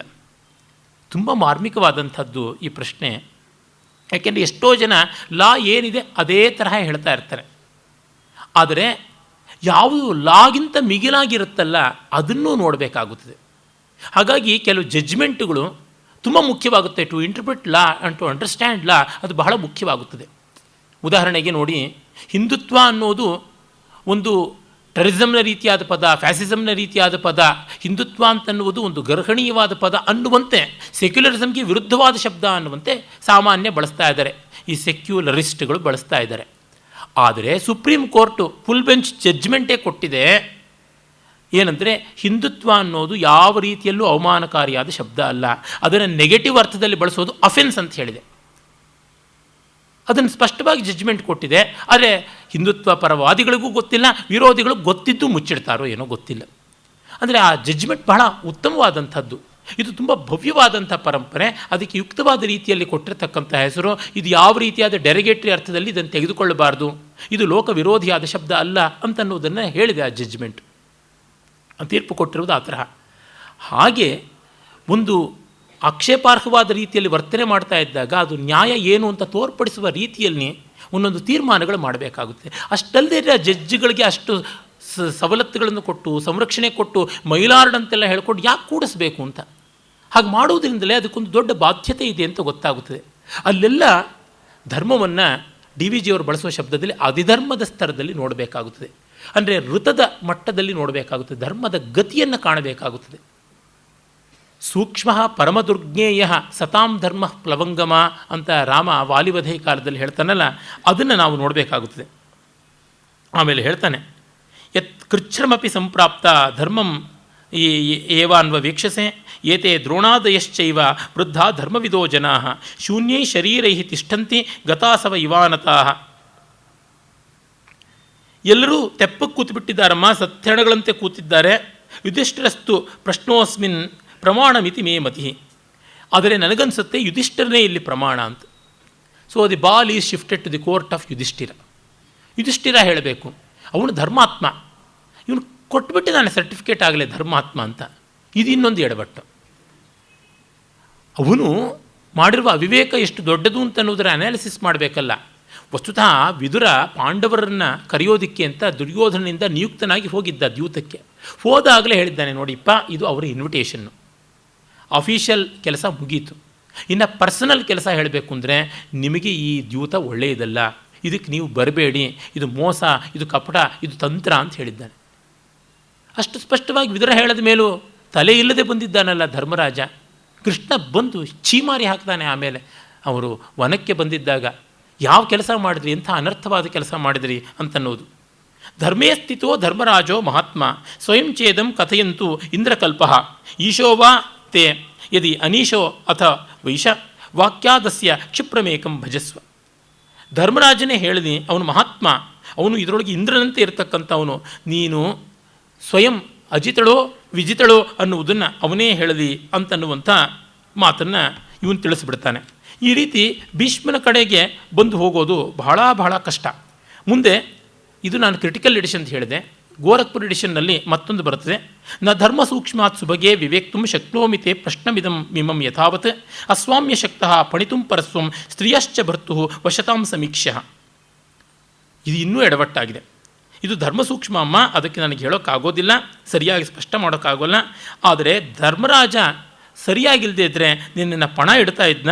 ಮತ್ತು ಇಂಥ ಕಷ್ಟದಲ್ಲೂ ಆಪತ್ತಿನಲ್ಲೂ ಹೆಣ್ಣಿಗೆ ಗಂಡೇ ದಿಕ್ಕು ಗಂಡನೇ ದಿಕ್ಕು ಅಂತ ಆಗೋಲ್ಲ ಅಂತಲೇ ಹೇಳಿಬಿಟ್ಟಿದ್ದಾನೆ ಜಡ್ಜ್ಮೆಂಟ್. ಇದು ಬರುವುದು ಕಷ್ಟ. ಎಷ್ಟೋ ಬಾರಿ ನನಗೇನು ತೋಚೋದಿಲ್ಲ, ನಾನು ಏನು ಹೇಳೋದಿಲ್ಲ ಆದ್ರೂ ಅಂತಂತ ಹೇಳಿಬಿಡ್ತೀವಲ್ಲ ಕೆಲವು ಸರ್ತಿ. ಬಹಳ ಲೂಸ್ ಟಂಗು. ಚಪಲಾ ರಸನಾ ನಿತ್ಯಂ ಆರ್ದ್ರಸ್ಥಲ ನಿವಾಸಿನಿ ಸ್ಖಲತ್ಯೇವ ಪದೇ ತಸ್ಮ ದೀಧಾಂನಾತಾಂ ನಿಯೋಜಯೇತ್ ಅಂತ ನಾನೇ ಒಂದು ಶ್ಲೋಕ ಬರೆದಿದ್ದೀನಿ. ಈ ಥರ ನಾನೇ ಬಾಳ್ತಾ ಇಲ್ಲ. ನಾಲಿಗೆ ಒದ್ದೇ ಆದ ಜಾಗದಲ್ಲಿರೋದ್ರಿಂದ ಸದಾ ಜಾರ್ತಾ ಇರುತ್ತೆ, ಅದನ್ನು ಬುದ್ಧಿಯನ್ನು ಹಗ್ಗ ಕಟ್ಟಿ ಸದಾ ನಿಲ್ಲಿಸ್ತಾ ಇರಬೇಕು ಅಂತ ಇದು ಬಂದಂಥದ್ದು. ಆಮೇಲೆ ಇದು ವೇದವೂ ಕೂಡ ಹೇಳ್ತಕ್ಕಂಥದ್ದು ಈ ಥರವೇ ಆಗಿರತಕ್ಕಂಥದ್ದು. ಹಾಗಾಗಿ ಬಹಳ ಕಷ್ಟ. ಅರ್ಧೋವಾ ಯೇಷ ಆತ್ಮನ ಯತ್ಪತ್ನಿ ಅನ್ನುವಂಥ ಒಂದು ವಿಷಯ. ಮತ್ತು ಇನ್ನೂ ಒಂದು ಹೇಳ್ತಾನೆ, ತ್ಯಜೇತ ಸರ್ವಾಂ ಪೃಥ್ವೀಂ ಸಮೃದ್ಧಾಂ ಯುಧಿಷ್ಠಿರೋ ಧರ್ಮಮತೋ ನ ಜಹ್ಯಾತ್ ಉಕ್ತಂ ಜಿತೋಸ್ಮೀತಿ ಚ ಪಾಂಡವೇನ ತಸ್ಮಾನ್ನ ಶಕ್ನೋಮಿ ವೇಕ್ತುಮೇತತ್. ಇಡೀ ಭೂಮಿಯನ್ನೇ ಕೊಟ್ಟರು ಧರ್ಮರಾಜ ತಪ್ಪು ಮಾಡೋಲ್ಲ, ಅಧರ್ಮ ಮಾಡೋಲ್ಲ, ಹಾಗಾಗಿ ಅವನು ಮಾಡಿದ್ದು ಸರಿಯೇ ಇರಬೇಕು. ದುರ್ಯೋಧನಿಗಿಷ್ಟು ಸಾಕಲ್ಲ, ಯಾರೆದುರಿಗೆ ಹೇಳ್ತಾ ಇದ್ದೀವಿ ಅನ್ನೋದು ತಾನೇ ಬಹಳ ಮುಖ್ಯ. ಇದೇನು ದ್ರೌಪದಿಗೆ ಪರ್ಸ್ನಲ್ಲಾಗಿ ಕರೆದು ಕಿವಿನೆಲ್ಲ ಊದಿದ್ದು, ಪರ್ಸ್ನಲ್ ಇಮೇಲ್ಗೆ ಸ್ಟ್ರಾಂಗ್ ಪಾಸ್ವರ್ಡ್ ಇರುವಂಥ ರೀತಿನೆಲ್ಲ ಕಳಿಸ್ಕೊಟ್ಟಿದ್ದು, ಸೆಲ್ಫೋನೆಲ್ಲ ಮೆಸೇಜ್ ಮಾಡಿದ್ದು, ಅದಕ್ಕೇನು ಲಾಕಿಂಗ್ ಸಿಸ್ಟಮ್ಮ ಇದೆ. ಬಟಾ ಬಯಲಾಗಿ ತುಂಬಿದ ಸಭೆಯಲ್ಲಿ ಹಿಂದೆನೇ ದುಶ್ಯಾಸನ ಬಂದು ಈ ಕಡೆ ಜುಟ್ಟು ಆ ಕಡೆ ಸೆರಗು ಹಿಡ್ಕೊಂಡು ಎಳೀತಾ ಇದ್ದಾಗ ಆ ಸಂದರ್ಭದಲ್ಲಿ ಪ್ರಲಾಪ ಮಾಡುವೊಳಗೆ ಹಿಂಗೆ ಹೇಳಿದ್ರೆ ಚೇಳಿಗೆ ಪಾರ್ಪತ್ಯ ಕೊಟ್ಟಂತೆ ತಾನೆ. ಇದು ಭೀಷ್ಮನಿಗೆ ಬರ್ತಕ್ಕಂಥ ಎಡಬಟ್ಟು. ತಾನು ಮಹಾಪ್ರಾಮಾಣಿಕ ಅಂತ ಅಂದುಕೊಂಡು ಪಾಪ ಏನೋ ಬಾಯಿ ಬಿಟ್ಟುಬಿಡ್ತಾನೆ. ಗಾಂಧಿದು ಇದೇ ರೀತಿಯಾದಂಥದ್ದು. ಪಾಕಿಸ್ತಾನಕ್ಕೆ 51 ಕೋಟಿ ಕೊಡಬೇಕು, ಕೊಡದೇ ಇದ್ದರೆ ನಾನು ಉಪವಾಸ ಮಾಡ್ತೀನಿ. ಅವರೇ ಮರ್ತೋಗಿದ್ದಾರೆ, ಇವರೇಂಥದ್ದು ಮಾಡೋದು? ಅದರಿಂದ ಏನಾಗಿದ್ದು, ತತ್ಕ್ಷಣದಲ್ಲೇ ಯುದ್ಧಕ್ಕೆ ಸನ್ನಾಹ ಮಾಡಿಕೊಂಡಿದ್ದು. ಎಂಥ ಒಳ್ಳೆ ಬೌಂಟಿ, ಎಂಥ ಒಳ್ಳೆ ಬೊಕ್ಕೆ ಕಳಿಸ್ಕೊಟ್ರು. ಕನ್ನಡದ ಬೊಕ್ಕೆ ಅಂತೀವಲ್ಲ, ಗಾಯದ ಮೇಲೆ ಬೊಕ್ಕೆ ಅಂತ ಆ ತರಹ ಮಾಡಿಕೊಟ್ಟದ್ದು. ತಾವು ನಿಯತ್ತಾಗಿ ಲೋಕಕ್ಕೆ ಬೆಳಗಬೇಕು ಅಂತ ಊರಿಗೆ ಉಪಕಾರಿ ಮನೆಗೆ ಮಾರಿ ಅಂತಾರಲ್ಲ, ಈ ರೀತಿಯಾಗಿ ಆಗುವಂಥದ್ದು. ಅದು ನಿಷ್ಪಾಪರು ನೋಯುವಂಥ ಆಗುವಂಥದ್ದು. ದ್ಯೂತೆ ಅದ್ವಿತೀಯ ಶಕುನಿರ್ ನರೇಶು ಕುಂತಿ ಸುತಸ್ತೇನ ನಿಸೃಷ್ಟ ಕಾಮ ನಮನ್ಯತೆ ತಾಂ ನಿಕೃತಿಂ ಯುಧಿಷ್ಠಿರ ತಸ್ಮಾನ್ನತೆ ಪ್ರಶ್ನಮಿಮಂ ಬ್ರವೀಮಿ. ಅದು ಅಲ್ಲದೆ ಶಕುನಿ ತುಂಬ ನಿಪುಣ, ಅದ್ವಿತೀಯ ದ್ಯೂತೆ. ಅದು ಮೋಸದಿಂದ ಅವನು ಗೆಲ್ತಾ ಇದ್ದಾನೆ ಅಂತ ನಿನ್ನ ಗಂಡ ಹೇಳ್ತಾ ಇಲ್ಲ. ಕುಂತಿ ಸುತಸ್ತೇನ ನಿಸೃಷ್ಟ ಕಾಮ, ಅವನೇನು ನಮನ್ಯತೆ ತಾಂ ನಿಕೃತಿಂ, ತಾನು ಸೋತಿದ್ದ ಅನ್ಯಾಯದಿಂದ ಫೌಲ್ ಊಫಿ ಅಂತೇನು ಬಾಯಿ ಬಡ್ಕೋತಾ ಇಲ್ಲ, ಅದರಿಂದ ಒಪ್ಕೊಂಡು ಬಿಟ್ಟಿದ್ದಾನೆ ಅಂತ. ಆ ಪೆದ್ದ ಮುಂಡೆದು ಒಪ್ಕೊಂಡ ಅಂತಂದರೆ ಅದು ಸತ್ಯವಾಗಿರಬೇಕಾ? ಮತ್ತೆ ಧೃತರಾಷ್ಟ್ರ ಕೇಳ್ತಾನೆ, ಏನು ಗೆದ್ರು ಅಂತ ವಿದುರನ್ಯ. ಆ ಸಂದರ್ಭ ವ್ಯಾಸರು ಎಷ್ಟು ಚೆನ್ನಾಗಿ ಚಿತ್ರಿಸಿದ್ದಾರೆ ಅಂದರೆ as an art piece it is wonderful. ಕಿವಿಗೆ ಕೇಳಿಸ್ತಾ ಇದೆ ಈ ದುಷ್ಟ ಮುದುಕನಿಗೆ. ಆದರೆ ವಿದುರನ ಬಾಯಿಂದ ಏನು ಪಾಂಡವರು ಸೋತರು ಅಂತ ಕೇಳ್ಕೊಳ್ಬೇಕು ಅನ್ನೋ ಸ್ಯಾಡಿಸಮ್. ವಿದುರ ಪಾಂಡವ ಪಕ್ಷಪಾತಿ, ಪಾಂಡವರೇನು ಕಳ್ಕೊಂಡ್ರು ಅನ್ನೋದು ವಿದುರ ಇಂಥ ನೊಂದ ಬೆಂದ ದೀನ ಶೀರ್ಣ ಸ್ವರದಲ್ಲಿ ಹೇಳ್ತಾನೋ ಅದನ್ನು ಕೇಳಿದ್ರೆ ಇವನ ಕಿವಿಗೆ ತುಂಬ ಹಾಲು ಹೊಳೆ ಹರಿದೋಗ್ಬಿಡುತ್ತೆ ಅನ್ನುವಂತೆ. ನೋಡಿ, ಕೆಲವರಿಗಿರುತ್ತೆ ಅವರಿಂದ ಅನ್ನಿಸ್ಕೋಬೇಕು, ಅವರಿಂದ ಹೇಳಿಸ್ಕೋಬೇಕು, ಅವ್ರು ನೋವು ಪಡೋದನ್ನು ನೋಡಬೇಕು ಅಂತ. ಇದೇ ಘೋಷಯಾತ್ರೆ ದುರ್ಯೋಧನ ಮುಂದೆ ನೋಡಬೇಕು ಅಂತ ಮಾಡಿದ್ದು. ಇವನು ಕಣ್ಣಿಲ್ಲ, ಆಗ ಕೇಳಬೇಕು ಅಂತ ಮಾಡ್ದ. ಅವನು ಕಣ್ಣಿದ್ದರಿಂದ ನೋಡಬೇಕು ಪಾಂಡವರು ಹೇಗೆ ಒದ್ದಾಡ್ತಾರೆ ಅಂತ ಮಾಡಬೇಕು ಅನ್ನುವಂಥದ್ದು ಗೊತ್ತಾಗುತ್ತದೆ. ಅಂದರೆ ನಮಗೆ ಒಂದು ಸುಳ್ಳು ಹೇಳಿ ಆದರೂ ಕಾಪಾಡಬಹುದು ಅಂತಿತ್ತಲ್ಲ, ಇಲ್ಲ ಧರ್ಮರಾಜ ಮಾಡಿದ್ದು ಸರಿಯಲ್ಲ ಅಂತ. Going by letter not by spirit ಇದ್ದು ಗಾಂಧಿಯಿಸಮ್ ಭೀಷ್ಮಯಿಸಮ್ಮೆ ಈ ಥರ ಆಗಿರುವಂಥದ್ದು ಗೊತ್ತಾಗುತ್ತದೆ. ಹಾಗಾಗಿ ಕೃಷ್ಣ ಸ್ಪಷ್ಟವಾಗಿ ದ್ರೋಣಂಚ ಭೀಷ್ಮಂಚ ಜಯದ್ರಥಂಚ ಮಯಾ ಹತಾಂಸ್ತ್ವಂ ಜಹಿ ಮಾ ವ್ಯತಿಷ್ಠ, ಗೋಳಾಡಬೇಡ, ದುಃಖ ಪಡಬೇಡ, ಈ ದ್ರೋಣ ಭೀಷ್ಮ ಎಲ್ಲ ಎಂದೂ ಸತ್ತೋಗಿದ್ದಾರೆ, ಕೊಂದು ಬಿಟ್ಟಿದ್ದೀನಿ ನಾನು, ಈ ಹೆಣಗಳನ್ನು ಕೊಲ್ಲು ಅಂತಂದ. ಈ ಮಟ್ಟದ ತಿರಸ್ಕಾರ ಕೃಷ್ಣನಿಗಿಲ್ಲದೆ ಇದ್ದರೆ ಅವನಿಗೆ ಭೀಷ್ಮನ ಆ್ಯಕ್ಟ್ ಬಗ್ಗೆ ತಿರಸ್ಕಾರ, ಅವನ ಲರ್ನಿಂಗ್ ಬಗ್ಗೆ ಅಲ್ಲ. ಕೃಷ್ಣ ನೋಡಿ ಯಾವ ಥರದ್ದು ಅಂತಂದರೆ ಎಲ್ಲಿಯೂ ಕೂಡ ಅವನು ಏನು ಬರುತ್ತೋ ಅದನ್ನೆಲ್ಲ ಬಸ್ದುಕೊಂಡು ಕಿತ್ಕೊಂಡೇ ಬರ್ತಕ್ಕಂಥವನು. ಅವನಂತೆ ನೋ ಲಾಸ್ ರಿಯೂಸ್ ಟೆಕ್ನಾಲಜಿ, ಈ ರೀಸೈಕಲ್ ಟೆಕ್ನಾಲಜಿ ಇನ್ಯಾರ್ದೂ ಇಲ್ಲ. ಅದ್ಭುತವಾದಂಥದ್ದು, ಯಾರಿಂದ ಯಾವುದು ಬೆಸ್ಟ್ ಬರಬೇಕೋ ಅದನ್ನೆಲ್ಲ ತೆಗೆದುಕೊಳ್ಬೇಕು ಅಂತ. ಒಂದು ಉದಾಹರಣೆ ಹೇಳಬೇಕು ಅಂದರೆ ಕೃಷ್ಣನ ಚಾತುರ್ಯ ಯಾವ ಮಟ್ಟದ್ದು ಅಂದರೆ, ಯುದ್ಧ ಆರಂಭವಾಗಿದೆ, ಪಾಂಡವರು ಭಗವದ್ಗೀತೋಪದೇಶವೂ ಆಗಿದೆ, ಪಾಂಡವರೆಲ್ಲ ರಥ ಎಳೆದು ಪಾದರಕ್ಷೆ ಬಿಟ್ಟು ಭೀಷ್ಮ, ದ್ರೋಣ, ಕೃಪಾ, ಶಲ್ಯ ಈ ನಾಲ್ವರಿಗೆ ನಮಸ್ಕಾರ ಮಾಡಿ ಆಶೀರ್ವಾದ ತಗೊಳ್ಬೇಕು, ಹಿರಿಯರ ಮೇಲೆ ಕೈ ಎತ್ತಬೇಕಾದ ಸಂದರ್ಭ ಬಂದಿದೆ ಅಂತ ಹೋಗಿದ್ದಾರೆ. ಆಗ ಕೃಷ್ಣ ನೇರವಾಗಿ ಕರ್ಣನ ಹತ್ತಿರಕ್ಕೆ ಹೋಗಿ, ಹೇಗೂ ಭೀಷ್ಮ ನಿನ್ನನ್ನು ಅರ್ಧರಥ ಅಂದಿದ್ದರಿಂದ ನೀನಂತೂ ಮುನಿಸ್ಕೊಂಡು ಯುದ್ಧ ಮಾಡ್ತಾ ಇಲ್ಲ, ಈಗ ಈ ಭೀಷ್ಮ ಬೀಳೋವರೆಗೂ ನಮ್ಮ ಕಡೆ ಇದ್ದು ಯುದ್ಧ ಮಾಡು ಅಂತ ಕೇಳಕ್ಕೆ ಹೋಗ್ತಾನೆ. ಆಪ್ಟಿಮಿಸಮ್ ಅಂದರೆ ಈ ರೀತಿ ಆದದ್ದು. ಕರ್ಣ ಬರೋಲ್ಲ, ಬರದೇ ಇದ್ದರೆ ಕತ್ತೆ ಬಾಲ ಆದದ್ದು ಏನು. ಅಲ್ಲಿ ಇದ್ದ ದುರ್ಯೋಧನನಿಗೆ ಈ ಕೃಷ್ಣ ಬಂದು ಕರ್ಣನ ಜೊತೆ ಏನು ಮಾತಾಡ್ತಾ ಇದ್ದಾನೆ ಅಂತ ನಖಶಿಕಾಂತ ಮೆಣಸಿನ ಪುಡಿ ಹಚ್ಚಿದಂಗೆ ಆಗುತ್ತಲ್ಲ, ಅಷ್ಟು ಸಾಕು. ಕರ್ಣನ ಮೇಲೆ ಒಂದಿಷ್ಟು ಸಂದೇಹ ಬರುವಂತೆ ಆಗುತ್ತಲ್ಲ, ಅಷ್ಟು ಸಾಕು. ಮತ್ತು ಕರ್ಣನಿಗೆ ಅಂತರಂಗದಲ್ಲಿ ಆದರೂ ಅನಿಸಲ್ವಾ, ಆಹಾ ಇವರು ನನ್ನನ್ನು ಅರ್ಧರಥ ಅಂತಂದು ನನ್ನ ಜೀವಕ್ಕೆ ಜೀವದ ಗೆಳೆಯ ಈ ಭೀಷ್ಮನ ಮುಂದೆ ಇಟ್ಕೊಂಡು ಯುದ್ಧ ಮಾಡಬೇಕು ಅನ್ನೋ ಲಾಲಸೆಗೆ ನನ್ನ ಅವಮಾನವನ್ನು ನೋಡ್ತಾನೆ ಕೂತಿದ್ದಾನೆ ದುರ್ಯೋಧನ, ನನ್ನ ಕಡೆಗೆ ಏನೂ ರಕ್ಷಣೆಗೆ ಬರಲಿಲ್ಲ. ಅರೆ ಕೃಷ್ಣ ಬೇಡ, ನಾವು ವೀರ ಸ್ವರ್ಗದಲ್ಲಿ ಮೀಟ್ ಮಾಡೋಣ ಅಂತ ಹೇಳಿ ಮೊನ್ನೆ ಸಂಧಿಗೆ ಬಂದಾಗ ಅವನು ಉಪೇಕ್ಷೆ ಮಾಡಿದರೂ ಕೂಡ ಬಂದು ಕೇಳ್ಕೊಳ್ತಾ ಇದ್ದಾನೆ. ಥೂ ಅಂದರೂ ಬಾ ಅಂತ ಇದ್ದಾನೆ. ಎಷ್ಟು ದೊಡ್ಡವನು, ನಿಜವಾಗಲೂ ಪಾಂಡವರು ಒಳ್ಳೆಯವರು ಅಂತ ಒಂದು ಸ್ವಲ್ಪವಾದರೂ ಮನಸ್ಸಿನಲ್ಲಿ ಹೋಗದೇ ಇದ್ದೀತ, ಎಷ್ಟು ಸಾಕು, ಇನ್ನೇನು ಬೇಕಿಲ್ಲ. ಅಂದರೆ ಈ ಮಟ್ಟಕ್ಕೆ ಇರುವ ಸತ್ಯಕ್ಕಾಗಿ ಧರ್ಮಕ್ಕಾಗಿ ಮಾಡುವ ಸ್ಟ್ರಾಟಜಿಯ ಕೃಷ್ಣ ಎಲ್ಲಿ ಪರ್ಸನಾಲಿಟಿನ ಉಳಿಸ್ಕೊಳ್ಬೇಕು ಅಂತ ಹೋರಾಡ್ತಕ್ಕಂಥ, it is persona being enveloped and engrossed and engulfed by personality ಅಂತಾರಲ್ಲ, personality being engulfed by persona ಅಂತ. ವ್ಯಕ್ತಿತ್ವದ ಪರಿವೇಶ ವ್ಯಕ್ತಿಯನ್ನೇ ನುಂಗು ಬಿಡುವಂಥದ್ದು ಈ ಥರ ಆಗುತ್ತದೆ. ನಮ್ಮ ದೊಡ್ಡ ದೊಡ್ಡ ಸ್ಥಾನಗಳಿರ್ತಕ್ಕಂಥ ಸ್ವಾಮಿಗಳಿರ್ಬೋದು, ಸನ್ಯಾಸಿಗಳಿರ್ಬೋದು, ಲೇಖಕರಿರ್ಬೋದು, ರಾಜಕಾರಣಿಗಳಿರ್ಬೋದು, ಎಷ್ಟೋ ಬಾರಿ ಬಾಯಿಗೆ ಬಂದಂತೆ ಆಡ್ತಾ ಇರ್ತಾರೆ.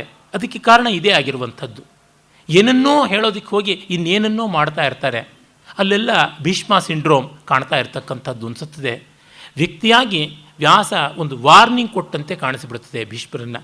ಎಲ್ಲ ಓದಿಯು ಎಲ್ಲ ಜಾಣ ತುಸ ಕೋಣ ಅಂತ 1000 ಚಿತ್ತಾರವನ್ನು ಒಂದು ಮಸಿ ನುಂಗದಂತೆ ಆಯಿತು ಅಂತ ಗೊತ್ತಾಗುತ್ತದೆ. ಮುಂದೆ ಕೃಷ್ಣ ಧರ್ಮ ಯಾವುದು ಅಧರ್ಮ ಯಾವುದು ಅಂತ ಕರ್ಣಪರ್ವದಲ್ಲಿ ಹೇಳುವಾಗ ಪಾಂಡವರನ್ನು ಬೈತಾನೆ, ಅರ್ಜುನನ್ನು ಮತ್ತು ಧರ್ಮರಾಜನ್ನು. ಅದನ್ನು ನಾನು ಮುಂದೆ ವಿಸ್ತರಿಸ್ತೀನಿ ಆ ಪ್ರಕರಣಗಳು ಬಂದಾಗ. ಅಲ್ಲಿ ಹೇಳ್ತಾನೆ, ಸತ್ಯ ಅನ್ನೋದು ಸತ್ಯವಲ್ಲ, ಸುಳ್ಳನ್ನೋದು ಸುಳ್ಳಲ್ಲ, ನಾಸತ್ಯಂ ಸತ್ಯಮಿತ್ಯಾಹು ನಾನೃತಂ ಮೃತಮುಚ್ಯತೆ ಯದ್ಭೂತ ಹಿತಮತ್ಯಂತಂ ತತ್ಸತ್ಯಮಿತಿ ಧಾರಣ ತತ್ಸತ್ಯಂ ಇತರನ್ ಮೃಷ ಅಂತ ಕೂಡ ಪಾಠಾಂತರ ಉಂಟು. ಅಂದರೆ ಸತ್ಯ ಸತ್ಯ ಅಂತ ಬಡ್ಕೊಂಡ್ರೆ ಲೆಟರ್ನಲ್ಲೆಲ್ಲ ಇರತಕ್ಕಂಥದ್ದು ಸ್ಪಿರಿಟ್ನಲ್ಲಿ ಇರುವುದು ಅಂತ. ನಿಸ್ವಾರ್ಥಿಯಾದ ವಿವೇಕಿ ಏನು ಮಾಡಿದರೂ ಸರಿಯಾಗುತ್ತದೆ ಎನ್ನುವ ಕೌಟಿಲ್ಯನ ದಾರಿ, ಕೌಟಿಲ್ಯ ಕೃಷ್ಣನ ದಾರಿಯಲ್ಲಿ ನಡೆದವನು, ಇದು ನಮಗೆ ಕಂಡು ಬರತಕ್ಕಂಥದ್ದು. ದುರ್ಯೋಧನ ಋಗ್ವೇದೀಯ ತಾನೆ, ಪಾಂಡವರೆಲ್ಲ ಋಗ್ವೇದಿಗಳು. ಋಗ್ವೇದದ ಐತರೇಯ ಬ್ರಾಹ್ಮಣದಲ್ಲಿ ರಾಜ್ಯಾಭಿಷೇಕ ಪ್ರಕರಣದಲ್ಲಿ ಧರ್ಮದಂಡೋಸಿ ಅಂತ ಧರ್ಮದಂಡ ಇಟ್ಟು ಬಡಿತಾರೆ ರಾಜನಿಗೆ ತಲೆ ಮೇಲೆ. ಅವನಿಗೆ ದುರ್ಯೋಧನಿಗೆ ಬಡಿಯದೇ ಇದ್ದರೆ ಈತನಾದರೂ ಹೇಳಬೇಕಾಗಿತ್ತಲ್ಲ, ಈ ರೀತಿಯಾದದ್ದು. ಹಾಗಾಗಿ ಚೇಳಿಗೆ ಪಾರಪತ್ಯ ಕೊಟ್ಟಂತೆ ಆಯಿತು. ಭೀಷ್ಮ ಬಾಯ್ಬಿಟ್ಟಿದ್ದು. ತೆಪ್ಪಗಾದರೂ ಕೂತಿದ್ದರೆ ಮೌನದ ವಿರೋಧ ಇದೆ ಅಂತಲಾದರೂ ಆಗ್ತಿತ್ತು. ಅಬ್ರುವನ್ ವಿಬ್ರುವನ್ವಾಪಿ ನರೋ ಭವತಿ ಕಿಲ್ಬಿಷಿ ಅನ್ನುವ ಮನುವಿನ ಮಾತು ನೋಡಿ, ಹೇಳದಿದ್ರೂ ತಪ್ಪು ಹೇಳಿದ್ರು ಎರಡೂ ರೀತಿಯಲ್ಲಿ ಹೀಗೆ ತೊಂದರೆ ಆಗುತ್ತದೆ ಎನ್ನುವುದು ನಮಗೆ ಗೊತ್ತಾಗುತ್ತದೆ. ಇದು ತುಂಬ ಶೋಚನೀಯವಾದಂಥದ್ದು ಅನ್ನೋದ್ರೊಳಗೆ ಯಾವ ಮಾತೂ ಇಲ್ಲ. ಕೆಲವು ಕಥೆಗಳಲ್ಲಿ ಬರುತ್ತದೆ, ಮಹಾಭಾರತದಲ್ಲಿ ಇಲ್ಲ. ಶಾಂತಿ ಪರ್ವ, ಅನುಶಾಸನ ಪರ್ವಗಳ ಉಪದೇಶ ಭೀಷ್ಮ ಮಾಡಿದ್ದೇ. ಆಗ ದ್ರೌಪದಿ ನಗುತ್ತಾಳಂತೆ. ಈ ನೀತಿ, ಈ ಶುದ್ಧಿ, ಈ ವಿವೇಕ ಎಲ್ಲ ಆವಾಗೆಲ್ಲಿ ಹೋಗಿತ್ತು ಅಂತ. ದುಷ್ಟನ ಉಪ್ಪಿನ ಹಂಗು ಋಣ, ಆ ರಕ್ತ ಎಲ್ಲ ಈಗ ಶರತಲ್ಪದ ಮೇಲೆ ಮಲಗಿ ಬಸ್ತೋಗಿದ್ದರಿಂದ ಬುದ್ಧಿ ನಿರ್ಮಲವಾಗಿದೆ ಅಂತ ಭೀಷ್ಮ ಹೇಳಿದ್ದು ಅಂತ. ಬಹಳ ಒಂದು ಪ್ರತಿಮಾತ್ಮಕವಾದ ಎ ವೆರಿ ವಂಡರ್ಫುಲ್ ಇಮೇಜರಿ ಅಂತ ಅನ್ಬೋದು. ಇದನ್ನು ಒಂದು ಸಂಕೇತ, ಮೆಟಫಾರ್ ಅಂತ ಹೇಳ್ಬೋದು. ಆದರೆ ಏನು ಪ್ರಯೋಜನವಾಯಿತು? 18 ಅಕ್ಷೋಹಿಣಿ ಸೈನ್ಯವೇ ನಾಶ ಆಯ್ತಲ್ಲ. ನಾವು ಸಾಚಾಗಿರಬೇಕು. ಸರೋಜಿನಿ ನಾಯ್ಡು ಹೇಳಿದಂತೆ, Bapu to keep you in poverty Congress is shelling out so much of money ಅಂತಂದಿದ್ರು. ಬಡತನದಲ್ಲಿ ನಿನ್ನನ್ನು ಇಡೋದಕ್ಕೆ ಕಾಂಗ್ರೆಸ್ ಎಷ್ಟು ದುಡ್ಡು ಖರ್ಚು ಮಾಡುತ್ತೆ ಅಂತ. ಕೆಲವರು ಮಡಿ ಇರುತ್ತೆ, ನಮಗೆ ಇಷ್ಟೇ ಸಾಕು ಅಷ್ಟೇ ಸಾಕು ಅಂತ. ನಾವು ಏನು ಜಾಸ್ತಿ ಬೇಯಿಸಲ್ಲ, ನಮಗೆ ಬಿಸ್ಲೇರಿ ವಾಟರ್ ಬೇಡ, ಬಾವಿ ನೀರು ಬೇಕು ಅಂತ. ಬಿಸ್ಲೇರಿ 15 ರೂಪಾಯಿ ಬಿಸಾಕಿದ್ರೆ ಬರುತ್ತೆ, ಬಾವಿ ಎಲ್ಲಿಂದ ಬರುತ್ತೆ? ಈ ರೀತಿಯಾಗಿರುತ್ತೆ ಕೆಲವರ ಆಹಾರ್ಯ ಮಡಿ. ಚರ್ಮದ ಆಳದ ಮಾತ್ರ ಅಷ್ಟೇ, ಆಳದ ಅಂತರಂಗದ ಮಡಿ ಅಲ್ವೇ ಅಲ್ಲ. ಮನದ ಮಡಿವರ್ಗ ಅಲ್ಲ ಅದು, ತನುವಿನ ಮಡಿವರ್ಗ. ಎಲ್ಲೂ ಇರುವಂಥ ರೀತಿಯನ್ನು ನೋಡಿಕೊಂಡು ಮಾಡಬೇಕು. ಸ್ಥಿತಸ್ಯ ಗತಿಶ್ಚಿಂತನೀಯ ಅಂತಲೇ ಇರುವಂಥದ್ದಲ್ವ. ಇದೆಲ್ಲ ಕಂಡಾಗ ಈ ಒಂದು ಫಾರ್ಮಲ್ ಆ್ಯಂಡ್ ಸಬ್ಸ್ಟ್ಯಾನ್ಷಿಯಲ್ ಅಂತ ಇದೆಯಲ್ಲ, ಫಾರ್ಮ್ಯಾಲಿಟಿಗಿರುವಂಥ ದೊಡ್ಡತನ ತುಂಬ ದೊಡ್ಡ ದುರಂತವನ್ನು ಉಂಟು ಮಾಡುತ್ತದೆ. ಆಮೇಲೆ ಪಾಂಡವರು ಕಾಡಿಗೆ ಹೋದರು. ಹೋಗಲಿ, ಕುಂತಿಯನ್ನು ಅಮ್ಮ ನಮ್ಮ ಮನೇಲಿ ಇರು, ನೀನು ಕುಲವದು, ಮನೆ ಹೆಣ್ಣುಮಗಳು ಅಂತ ಒಂದು ಮಾತು ಕೇಳಿದ್ದು ಉಲ್ಲೇಖ ಇಲ್ಲ, ಅವಳು ಹೇಳಿಸ್ಕೊಂಡಿದ್ದು ಉಲ್ಲೇಖ ಇಲ್ಲ. ಹೋಗಿ ವಿದುರನ ಮನೇಲಿ ಇದ್ದಳು ಅಂದರೆ ಆ ಹೆಣ್ಣುಮಗಳು ಗಂಡಸತ್ತು ತಬ್ಬಲಿ ಮಕ್ಕಳನ್ನು, ಸವತಿ ಮಕ್ಕಳನ್ನು ಎಲ್ಲ ಬೆನ್ನಿಗೆ ಹಾಕ್ಕೊಂಡು ಬಂದು ಬಾಯಿ ಬಡ್ಕೊಂಡು ಬೆಂಕಿನಲ್ಲಿ ಬಿದ್ದು ಸತ್ತು ಎದ್ದು ಬಿದ್ದು ಒದ್ದಾಡಿ ಏಕಚಕ್ರಪುರದಲ್ಲಿ ಭಿಕ್ಷಾನ್ನವನ್ನು ಹಂಚಿಕೊಂಡು ಮಕ್ಕಳಿಗೆ, ಅದು ಮಾತ್ರವಲ್ಲದೆ ಬಂದು ಭಿಕ್ಷೆನಲ್ಲಿ ಮತ್ತೆ ಭಿಕ್ಷುಕರಿಗೆ ಹಾಕುವಂಥ ಆ ತಾಯಿ, ಅವಳೇನು ಬಾಲಕುಮಾರಿ ಅಲ್ಲ ಪಾಪ, ಅವಳು ವೃದ್ಧೆ, 60 ವರ್ಷದ ಮೇಲ್ಪಟ್ಟಾಗಿತ್ತು, mid-60s ಅವಳು ಇದ್ದಿದ್ದು. ಅವಳನ್ನು ತನ್ನ ಮನೆಯಲ್ಲಿ ಕರೆದು ಇಟ್ಕೊಳ್ಳೋಷ್ಟು ಸ್ವಾತಂತ್ರ್ಯವಿಲ್ಲ ಅಂದರೆ ಇನ್ಯಾಕೆ ದುರ್ಯೋಧನ ಹತ್ರ ಇರಬೇಕು? ಹೋಗೋದು ನೆಗೆದು ಬಿಡಬೇಕಾಗಿತ್ತು ತಪಸ್ಸಿಗೆ, ಆಶ್ರಮಕ್ಕೆ ಇರಲಿಲ್ವ, ಯಾವುದು ಗಟಾರಕ್ಕೆ ಬಿದ್ದು ಸಾಯಬೇಕಾಗಿತ್ತು ಭೀಷ್ಮ. ಎಂಥ ಸಂಕಟ ಆಗುತ್ತೆ ಅಂದರೆ ಅವಳು ಸೇಡು ತೀರಿಸ್ಕೊಳ್ಳುವಂತೆ, ನೀನು ಬೇಡ ಆ ವಿದುರನ ಮನೇಲಿ ಇರ್ತೀನಿ ಅಂತ. ಆ ವಿದುರನ ಮನೇಲಿ ಇದ್ದಳಲ್ಲ, ಒಂದಲ್ಲ ಎರಡಲ್ಲ 13 ವರ್ಷ ಇದ್ದಳು. ಎಂಥ ಪೌರುಷವಾದ ಮಾತನ್ನು ಹೇಳ್ತಾಳೆ. ಅವಳ ಅಂತರಂಗದ ಬೆಂಕಿ 13 ವರ್ಷ ಆದಮೇಲೂ ಧಗಾಯಮಾನವಾಗಿತ್ತು. ದ್ರೌಪದ್ಯ ಪತಿತಿಷ್ಠತ, ದ್ರೌಪದಿಯ ದಾರಿನಲ್ಲಿ ನಡೆಯಿರಿ, ಹೇಗಿರಬೇಕು, ಯಾವ ಕಾರಣಕ್ಕಾಗಿ ಕ್ಷತ್ರಿಯರು ಎಲ್ಲ ಬಯಸ್ತಾರೋ ಆ ಕಾಲ ಬಂದಿದೆ, ನೀವು ಯುದ್ಧ ಮಾಡಿ ತೆಗೆದುಕೊಂಡು ಹೋಗಿ ಅಂತ. ಭೈರಪ್ಪನವರ ಪರ್ವದಲ್ಲಂತೂ ಈ ಸ್ಪಿರಿಟನ್ನು ಅದೆಷ್ಟು ಚೆನ್ನಾಗಿ ತಂದಿದ್ದಾರೆ ಅಂದರೆ, ಉಪಪ್ಲವ್ಯಕ್ಕೆ ಬನ್ನಿ ಅಂತ ಪಾಂಡವರು ಕರೀತಾ ಇದ್ದಾರೆ. ಅತ್ತೆ ನಾನು ರಥದಲ್ಲಿ ಬರ್ತೀಯಾ ಅಂತ ಕೃಷ್ಣ ಕೇಳಿದ್ರೆ, ನಾನು ಬರೋಲ್ಲ, ಅವ್ರ ಹಸ್ತಿನಾವತಿನ ಗೆದ್ದಿಲ್ಲಿ ಕೂತ್ಕೊಳ್ಳಿ, ಆಗಲೇ ನಾನು ಇನ್ಯಾವತ್ತೂ ಅವ್ರ ಮುಖ ನೋಡೋಲ್ಲ ಅಂತಂತಾಳೆ. ಅಂದರೆ ಆ ಹೆಣ್ಣು ಮಗಳ ಸಂಕಟ ಎಷ್ಟಾಗಿತ್ತು. ಈ ಪಾಪಿಗೆ ಗೊತ್ತಾಗಬೇಡವಾ ಯಾವುದು ಕೂಡ? ನೊಂದಿದ್ದಾಳೆ, ಎಷ್ಟು ಒದ್ದಾಡಿದ್ದಾಳೆ ಪಾಪ, ಏನು ಸುಖಪಟ್ಲು ಕುಂತಿ. ಆ ಥರ ಕಂಡಾಗ ಆ ಸ್ವಾತಂತ್ರ್ಯವೂ ಇಲ್ಲ ಅನ್ನೋ ಜಾಗದಲ್ಲಿ ಯಾಕಿರಬೇಕು? ಎಲ್ಲಿ ನಮಗೆ ಏನೊಂದೂ ನೆಮ್ಮದಿ ಇಲ್ವೋ ಅಲ್ಲವೋ ನತತ್ರ ದಿವಸಂ ವಸೇತ್ ಅಂತ ಧರ್ಮಶಾಸ್ತ್ರಗಳು ಹೇಳ್ತೇವೆ, ಒಂದು ದಿನವೂ ಇರಬಾರ್ದು ಅಂತ. ಏನು ಚಿಕ್ಕ ವಯಸ್ಸೇ, ಹೆಂಡತಿ ಮಕ್ಕಳಿದ್ರ, ಮಕ್ಕಳು ಮುಂಡಾಟ ಮಾಡ್ಕೊಂಡು ಇಲ್ಲ ನಮಗೆಲ್ಲ ಫೆಸಿಲಿಟೀಸ್ ಚೆನ್ನಾಗಿದೆ, ಇಲ್ಲೇ ನಾವು ಇರ್ತೀವಿ ಅಂತಂದ್ರೆ ಏನೂ ಅಲ್ವಲ್ಲ. ಅಂದರೆ ಯಾವ ಕಾರಣಕ್ಕೆ? ಮೋಹ. ಕಡೆಯಲ್ಲಿ ಭೀಷ್ಮನ ಜ್ಞಾನದ ಮುಸುಗಿನ ಒಳಗೆ ಇರುವುದು ಗಾಢವಾದ ಮೋಹ ಅಂತ ಗೊತ್ತಾಗುತ್ತೆ. ಮೋಹ ಕೆಲವರಿಗೆ ಹೊರಗಡೆ ಅವತ್ಕೊಂಡಿರುತ್ತೆ, ಅದನ್ನು ಸೀಳಿದ್ರೆ ಒಳಗಡೆ ಜ್ಞಾನ ಬರುತ್ತೆ ಅಂತ. ಇಲ್ಲಿ ಜ್ಞಾನ ಹೊರಗಡೆ ಇತ್ತು, ಸೀಳಿದ್ರೆ ಮೋಹ ಒಳಗೆ ಕಾಣಿಸ್ತಾ ಇತ್ತ ಅಂತ ಈ ರೀತಿಯಾದ ತಲಕಂಬಳಕ ಆಗಿಬಿಡ್ತದೆ ಅಂತ ಅನಿಸುತ್ತದೆ. ಇದು ಮಾತ್ರ ತುಂಬ ಬೇಸರವಾಗುವಂಥದ್ದು. ಆಮೇಲೆ ಪಾಂಡವರು ಕಾಡಿಗೆ ಹೋದರು. ಆಗ ಒಮ್ಮೆಯಾದರೂ ಹೋಗಿ ವಿಚಾರಿಸ್ಬೋದಾಗಿತ್ತು. ಕೃಷ್ಣ ಹೋಗಿದ್ದಾನೆ, ಬಂದಿದ್ದಾನೆ, ವಿದುರ ಹೋಗಿದ್ದ, ವಿದುರನ್ನು ಬೈದಟ್ಟಿದ್ದ, ಆಗ ವಿದುರ ಹೋಗಿ ಬಂದ. ಅದು ಏನು ಕ್ಷೇಮ ಸಮಾಚಾರ ತಿಳ್ಕೊಂಡೋ ಇಲ್ವೋ ಏನೂ ಗೊತ್ತಾಗೋಲ್ಲ. ಪ್ರೀತಿಯಂತೂ ಇತ್ತು, ಆದರೆ ಗಾಣಿಗಿತ್ತೆ ಅಯ್ಯೋ ಅಂದರೆ ಮಗು ತಲೆ ತಣ್ಣಗಾಗುತ್ತಾ ಅಂತಿದೆಯಲ್ಲ, ಕ್ರಿಯಾತ್ಮಕತೆಯಿಂದ ಬರದೇ ಇದ್ದಾಗ ಅವಕ್ಕೆ ಯಾವ ಫಲವೂ ಬರೋದಿಲ್ಲ. ಎಷ್ಟು ಪಾಪ ನೊಂದು ಬೆಂದು ಒದ್ದಾಡಿದ್ರು, ಒಂದು ಬಾರಿಯೂ ಪಾಂಡವರ ಪಕ್ಷ ನಿಂತು ನ್ಯಾಯ ಮಾಡಿಸೋಕ್ಕಾಗಲೇ ಇಲ್ಲ ಈತನಿಗೆ. ಹಂಚಿದಾಗ ಜ್ಯೇಷ್ಠ ತಾನೇ, ಕುಲಜ್ಯೇಷ್ಠ ಧರ್ಮರಾಜ, ಹಸ್ತಿನಾವತಿ ಅವನಿಗಿರಲಿ, ನೀನು ಹೋಗೋ ಕಾಂಡವ ದಹನಕ್ಕೆ ನೆಗೆದು ಬಿದ್ದು ಹೋಗು ಅಂತ ಕಳಿಸ್ಬೇಕಾಗಿತ್ತು ದುರ್ಯೋಧನನ್ನು. ಇಲ್ಲ, ಇಲ್ಲೇ ಇರಲಿ ಅವನು ಅಂತ. ಅದು ಹೇಗೆ ಬೇಕಾಯಿತು ಅಂದರೆ ಅವನನ್ನು ಅಟ್ಟಲೂ ಇಲ್ಲ, ಇವ್ರಿಗೆ ಒಳ್ಳೆ ಊರು ಕೊಡಲಿಲ್ಲ, ಕೊಟ್ಟಿದ್ದು ಕಾಡು. ಕೃಷ್ಣ ಇದ್ದ, ಪುಣ್ಯವಶಾತ್ತು ಊರಾಯಿತು, ಕೇರಿ ಆಯಿತು, ಎಲ್ಲ ಅಲ್ಲಿಂದ ತರಿಸಿಕೊಂಡು ಮಾಡಿದ್ದು ಅಂತ ಗೊತ್ತಾಗುತ್ತದೆ. ಅಂದರೆ ಏನೋ ದುರ್ದಾನ ಕೊಟ್ಟಂಗಿರಬೇಕು, ಅರೆ ಅವರು ಸುಟ್ಟಂಗಾಗಿರಬೇಕು. ಈ ರೀತಿಯಾದಂಥದ್ರೊಳಗೆ ಯಾವ ಪ್ರಯೋಜನ ಉಂಟು? ನೋಡಿದಾಗ ಎಷ್ಟು ಎಷ್ಟು ನೀಚತನ, ಕ್ರೌರ್ಯ, ಅದು ಎಲ್ಲಕ್ಕೂ ಕೂಡ ಒಂದು ಪ್ಯಾಸಿವ್ ಸಪೋರ್ಟ್ ಅಂತ ಇದೆಯಲ್ಲ, ಅದು ತುಂಬ ಅಪಾಯಕಾರಿಯಾದದ್ದು. ಇದನ್ನು ಗೊತ್ತಾಗೋದಿಲ್ಲ, ಲೋಕಕ್ಕೆ ಗೊತ್ತಾಗೋದು ಕಷ್ಟ, ತುಂಬ ಕಷ್ಟ. ಒಳ್ಳೆಯವರು ದುಷ್ಟತನ ಗೊತ್ತಾಗೋದು ಬಹಳ ಕಷ್ಟ. ಅದರೊಳಗೂ ನಿಸ್ವಾರ್ಥಿಗಳಾದ ಒಳ್ಳೆಯವರ ದುಷ್ಟತನ ಇದೆಯಲ್ಲ, ಅದನ್ನು ಅಲೌಕಿಕವಾದ ದುಷ್ಟತನ, it is colourless, tasteless, odourless ಅಂತಂತಾರಲ್ಲ, ಆ ರೀತಿಯಾದದ್ದು ಅಂತ ಅನಿಸುತ್ತದೆ. ಹೋಯಿತು, ಆಯಿತು. ಇನ್ನು 13 ವರ್ಷ ಆಯಿತು, ಉತ್ತರ ಗೋಗ್ರಹಣ ಪ್ರಕರಣ ಬಂದಿದೆ. ತ್ರಿಗರ್ತ ರಾಜ ಸುಶರ್ಮ ಸಂತೋಷದಿಂದ ಇದ್ದಾನೆ, ಕೀಚಕ ಸತ್ತಿದ್ದಾನೆ ಅಂತ. ದುರ್ಯೋಧನ ಸಮಾಲೋಚನೆ, ಪಾಂಡವರು ಎಲ್ಲಿದ್ದಾರೆ ನೋಡಬೇಕು ಅಂತ. ವಿರಾಟ ಪರ್ವದಲ್ಲಿ ಬರುತ್ತೆ ಬಹಳ ಸೊಗಸಾಗಿ ಬರ್ತದೆ ಆ ಸಂದರ್ಭ. ಒಂದು ಪ್ಯಾಂಡಮೋನಿಯಂ, ಎಲ್ಲರೂ ಸೇರಿ ಸಮಾಲೋಚನೆ ಮಾಡ್ತಾ ಇದ್ದಾರೆ.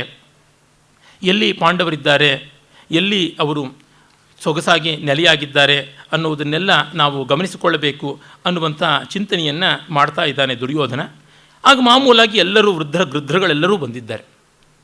ನೋಡಿ, ದುರ್ಯೋಧನ ಎಂಥ ಜಾಣ ಅಂದರೆ, ಏನನ್ನಾದರೂ ಎಲ್ಲಿ ಎಷ್ಟು ಗುಂಜುವಷ್ಟು ಗುಂಜೋಣ, ಹಿಂಡುವಷ್ಟು ಹಿಂಡೋಣ ಅಂತ ಅನ್ನುವಂಥದ್ದು ಒಂದಷ್ಟು ಬುದ್ಧಿ.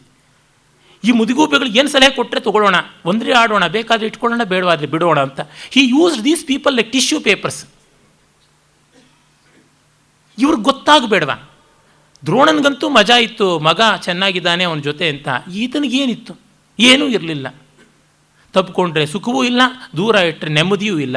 ಆ ರೀತಿಯಾದಂಥ ಸಹವಾಸ. ಪಾಂಡವರು ಎಲ್ಲಿರಬಹುದು?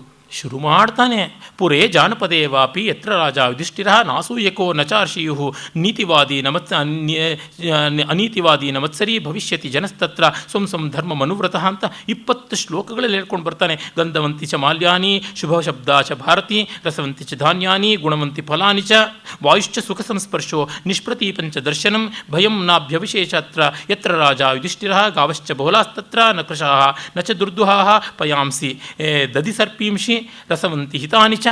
ಅವ್ರ ಜಾಗದಲ್ಲಿ ಮಳೆ ಬೆಳೆ ಚೆನ್ನಾಗಾಗುತ್ತೆ, ಅವ್ರ ಜಾಗದಲ್ಲಿ ದನಗಳು ಚೆನ್ನಾಗಿರುತ್ತೆ, ಅವ್ರ ಜಾಗದಲ್ಲಿ ಕುದುರೆಗಳು ಚೆನ್ನಾಗಿರುತ್ತೆ, ಅವ್ರ ಜಾಗದಲ್ಲಿ ಎಲ್ಲ ಚೆನ್ನಾಗಿರುತ್ತೆ ಅಂತ ಇಷ್ಟು ಹೇಳ್ತಾನೆ. ಇದು ನಿಜವೋ ಸುಳ್ಳು? ಒಟ್ಟಿನಲ್ಲಿ ಅದು ಆ ಮತ್ಸ್ಯದೇಶಕ್ಕಂತೂ ಅನ್ವಯಿಸುವಂತೆ ಇತ್ತು. ಅಷ್ಟೆಲ್ಲ ಅದು ಮಾತ್ರ ಹೇಳುವುದು ಹಿತಾರ್ಥಂ ಭಾರತಾನ್ ಪ್ರತಿ, ಇದು ನಮ್ಮ ಕುಲಕ್ಕೆಲ್ಲ ಹಿತ ಆಗಲಿ ಅಂತ ಇದನ್ನು ಹೇಳ್ತಾ ಇದ್ದೀನಿ ಅಂತ. ಪಾಂಡವರು ಎಲ್ಲಿದ್ದಾರೆ ಅಂತಂದರೆ ಅದು ನಿನ್ನ ಪ್ರಾರಬ್ಧ ಅಂತ ಎದ್ದು ಸಭಾತ್ಯಾಗ ಮಾಡಿ ಹೋಗಬೇಕು. ಇಲ್ಲದೇ ಇದ್ದರೆ ಅವ್ರು ಇಲ್ಲಿದ್ದರೆ ಅಲ್ಲಿದ್ದಾರೆ ಅಂತ ಅನ್ನಬೇಕು. ಹಾಗಲ್ವೇ ಮಾಡಬೇಕಾದದ್ದು. ಮುಂದೆ ಆ ಧರ್ಮರಾಜ ಮತ್ತು ಅರ್ಜುನ ಇಬ್ಬರ ತಗಾದೆಯ ಪ್ರಸಂಗದಲ್ಲಿ ಕೃಷ್ಣ ಹೇಳ್ತಾನೆ, ಅದು ಗಾಂಧಿಗೂ ಕೊಟ್ಟಂಥ ಚಾಲೆಂಜ್ ಆಗಿತ್ತು. ಗಾಂಧಿ ಫೇಲ್ಯೂರಲ್ಲಿ, ಕೃಷ್ಣನ ಉತ್ತರ ಬೇರೆ. ಗಾಂಧಿ ಕೃಷ್ಣನ ಭಗವದ್ಗೀತೆ ಹಿಡ್ಕೊಂಡಿದ್ದು ನಿಷ್ಪ್ರಯೋಜಕ. ಭಗವದ್ಗೀತೆಯ ಹೇಳದ ಬದುಕದವನ ಜೊತೆಗೇ ಸರಿಯಾಗಿರಲಿಲ್ಲ. I don't believe Krishna of Mahabharata, I don't believe in the war of Mahabharata ಅಂತ ಈ ಥರದ್ದೆಲ್ಲ ಮಾತುಗಳಾತ ಹೇಳ್ತಾ ಇದ್ದಿದ್ದು. ಅದು ಬರೀ ಭಗವದ್ಗೀತೆ ಅದು ಇಂಟರ್ನಲ್ ವಾರ್ ಅಂತೆ, ಈ ಎಕ್ಸ್ಟರ್ನಲ್ ವಾರ್ ಅಲ್ಲ ಅಂತ. ಮಹಾ ಎಡಬಿಡಂಗಿತನ, ಅಂತರ್ವಾಣಿ ಬೊಗಳುತ್ತೆ ಅಂತ ಈ ಥರದ್ದೆಲ್ಲ ಇನ್ಯಾವುದು. ಅಲ್ಲಿ ಆ ಸಂದರ್ಭದಲ್ಲಿ ಕೃಷ್ಣ ಹೇಳ್ತಾನೆ, ಒಬ್ಬ ತಪಸ್ವಿ ತಪಸ್ಸು ಮಾಡ್ತಾ ಇದ್ದ, ಸತ್ಯವಾದಿ ಅಂತ. ಒಂದಷ್ಟು ಪ್ರಯಾಣಿಕರನ್ನು ಕಳ್ಳರು ಅಟ್ಟಿಸ್ಕೊಂಡು ಬಂದರೆ ಅವರು ತಪಸ್ವಿ ಆಶ್ರಮದಲ್ಲಿ ಒಂದು ಕಡೆ ಅವಿತುಕೊಂಡಾಗ ಆ ಕಳ್ಳರು ಬಂದಾಗ ಎಲ್ಲಿದ್ದಾರೆ ಅಂದರೆ ಅಲ್ಲಿ ಅಂತ ತೋರಿಸ್ತಾ, ಸತ್ಯವಾದಿ ತಾನೆ. ಅವ್ರನ್ನ ಬಂದು ಸೂಲಿಗೆ ಮಾಡಿ ಚಚ್ಚಿ ಬಡಿದು ಕೊಂದು ದುಡ್ಡು ತೆಗೆದುಕೊಂಡು ಹೋದರು. ಇದರಿಂದ ಬಂದದ್ದು ಪಾಪ ಅವನಿಗೆ ಅಂತ ಮಹಾಭಾರತ. ಗಾಂಧೀಜಿ ಇದನ್ನು ಕಥೆಯನ್ನು ಕೇಳಿ ನನಗೆ ಗೊತ್ತು ಆದರೆ ಹೇಳೋಲ್ಲ ಅಂತಿದ್ದೆ ಅಂತ. ಆ ಕಳ್ಳರು ಏನು ಗಾಂಧೀಜಿನ? ಹೌದಪ್ಪ ಹೌದು ಅಂತ ಕೈ ಮುಗಿದು ಹೋಗೋದಕ್ಕೆ. ಅದೇನು ಆಶ್ರಮ ಏನು ಇಂಡಿಯಾ ಅಷ್ಟು ದೊಡ್ಡದಾ? 4 ಕಡೆ ತಿರುಗಿ ನೋಡಿದ್ರೆ ಎಲ್ಲಿ ಬಚ್ಚಿಟ್ಕೊಂಡಿದ್ದಾರೆ ಅಂತ ಗೊತ್ತಾಗುತ್ತೆ. ತದಕಿ ಕೊಂದು ಈ ಋಷಿಯನ್ನು ಕೊಂದು ಹೋಗ್ತಾರೆ. ಅದೇ ಆಗತಕ್ಕಂಥದ್ದು. ಇನ್ನೇನಾಗತಕ್ಕಂಥದ್ದು? ಗಾಂಧೀಜಿ ಹಿಟ್ಲರ್ ಮುಂದೆ, ಮಾವೋ ಮುಂದೆ, ಸ್ಟಾಲಿನ್ ಮುಂದೆ ಉಪವಾಸ ಮಾಡಿದಿದ್ರೆ ಮತ್ತೊಂದು ಸತಿ ಉಪವಾಸ ಮಾಡೋಕ್ಕೆ ಕೂಡಿಸ್ತಾ ಇರಲಿಲ್ಲ, ಇರ್ತಾನೇ ಇರಲಿಲ್ಲ ಜಗತ್ತಿನಲ್ಲಿ. ಹಾಗೆ ಮಾಡ್ತಾಯಿದ್ರು.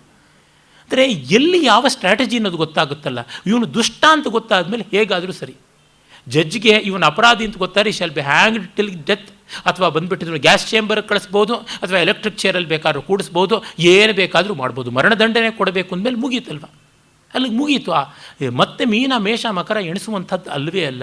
ಅಲ್ಲಿ ಕಂಡಾಗ ನಮಗೆ ಗೊತ್ತಾಗುತ್ತದೆ, ಉತ್ತರ ಗೋಗ್ರಹಣ ಕಾಲದಲ್ಲಿ ಕೂಡ ಪಾಂಡವರ ಪ್ರೀತಿ ಅನ್ನೋದಿದ್ದಿದ್ರೆ, ನನಗೆ ಗೊತ್ತಿಲ್ಲಪ್ಪ ನೀನು ಸಾಬರಿ ಅಂತ, ನನಗೆ ಸುಸ್ತಾಗಿದೆ, ನಾನು ಯುದ್ಧಕ್ಕೆ ಬರಲ್ಲ ಅನ್ಬೇಕಾಗಿತ್ತು. ಹೋಗೋದು ಬಯಸ್ಕೊಳ್ಳೋದು, ಹಂಗಿಸಿ ಇಟ್ಟ ದುರ್ಯೋಧನ ಹೆಜ್ಜೆಜ್ಜೆಗೂ. ಥೂ ಅಂದರೆ ಬಾ ಅಂದರು ಅಂತ ಆ ರೀತಿಯಾಗಾಯಿತು. ಹೀಗೆ ಅಲ್ಲಿ ಕೂಡ ಉತ್ತರ ಗೋಗ್ರಹಣ ಕಾಲದಲ್ಲಿ ಪಾಂಡವರೆಲ್ಲಿದ್ದಾರೆ ಅನ್ನೋದನ್ನು ಆಲ್ಮೋಸ್ಟ್ ತೋರಿಸ್ಕೊಟ್ಬಿಟ್ಟಿದ್ದು. ಜೊತೆಗೆ ಅದು ಕನ್ಫರ್ಮೇಷನ್ ಆಗಿದ್ದು, ಸುಶರ್ಮ ಬಂದು ಕೀಚಕ ಗಂಧರ್ವರಿಂದ ಸತ್ತ ಅಂದರೆ ಮುಗೀತು. 3+3 = 6 ದುರ್ಯೋಧನಿಗೆ ಹೇಳಿಕೊಡ್ಬೇಕೆ. ಅಸಾಧಾರಣ ಮತಿ, ಅಸಾಮಾನ್ಯ ಬುದ್ಧಿ. ಕೆಟ್ಟತನ ಅಂದಿಲ್ಲದೇ ಇದ್ದಿದ್ದರೆ ನಿಜವಾಗಲೂ ಅವನನ್ನು ಪಾಂಡವರಿಗೆ ಬದಲಾಗಿ ಇಟ್ಕೊಳ್ಬೋದಾಗಿತ್ತು. ಅಷ್ಟು ನಿಶ್ಚಲವಾದ ವಿವೇಕ, ಅಷ್ಟು ನಿಶ್ಚಲವಾದ ಛಲ ಎಲ್ಲ ಇರತಕ್ಕಂಥದ್ದು. ಆಮೇಲೆ ಮತ್ತೆ ನದ್ರೋಹಾತ್ ಪ್ರವೇಕ್ಷ್ಯಾಮಿ, ಪಾಂಡವರನ್ನು ಮೋಸ ಮಾಡಬೇಕು ಅಂತ ಹೇಳ್ತಿಲ್ಲ ಅಂತ. ಹೌದಯ್ಯ, ನೀನು ಮೋಸ ಮಾಡೋಲ್ಲ, ನಿನ್ನ ಮಾತು ಕೇಳ್ಕೊಂಡು ದುರ್ಯೋಧನ ಮಾಡ್ತಾನೆ, ಅದು ನಿನಗೆ ಗೊತ್ತಾಗೋಲ್ವಲ್ಲ.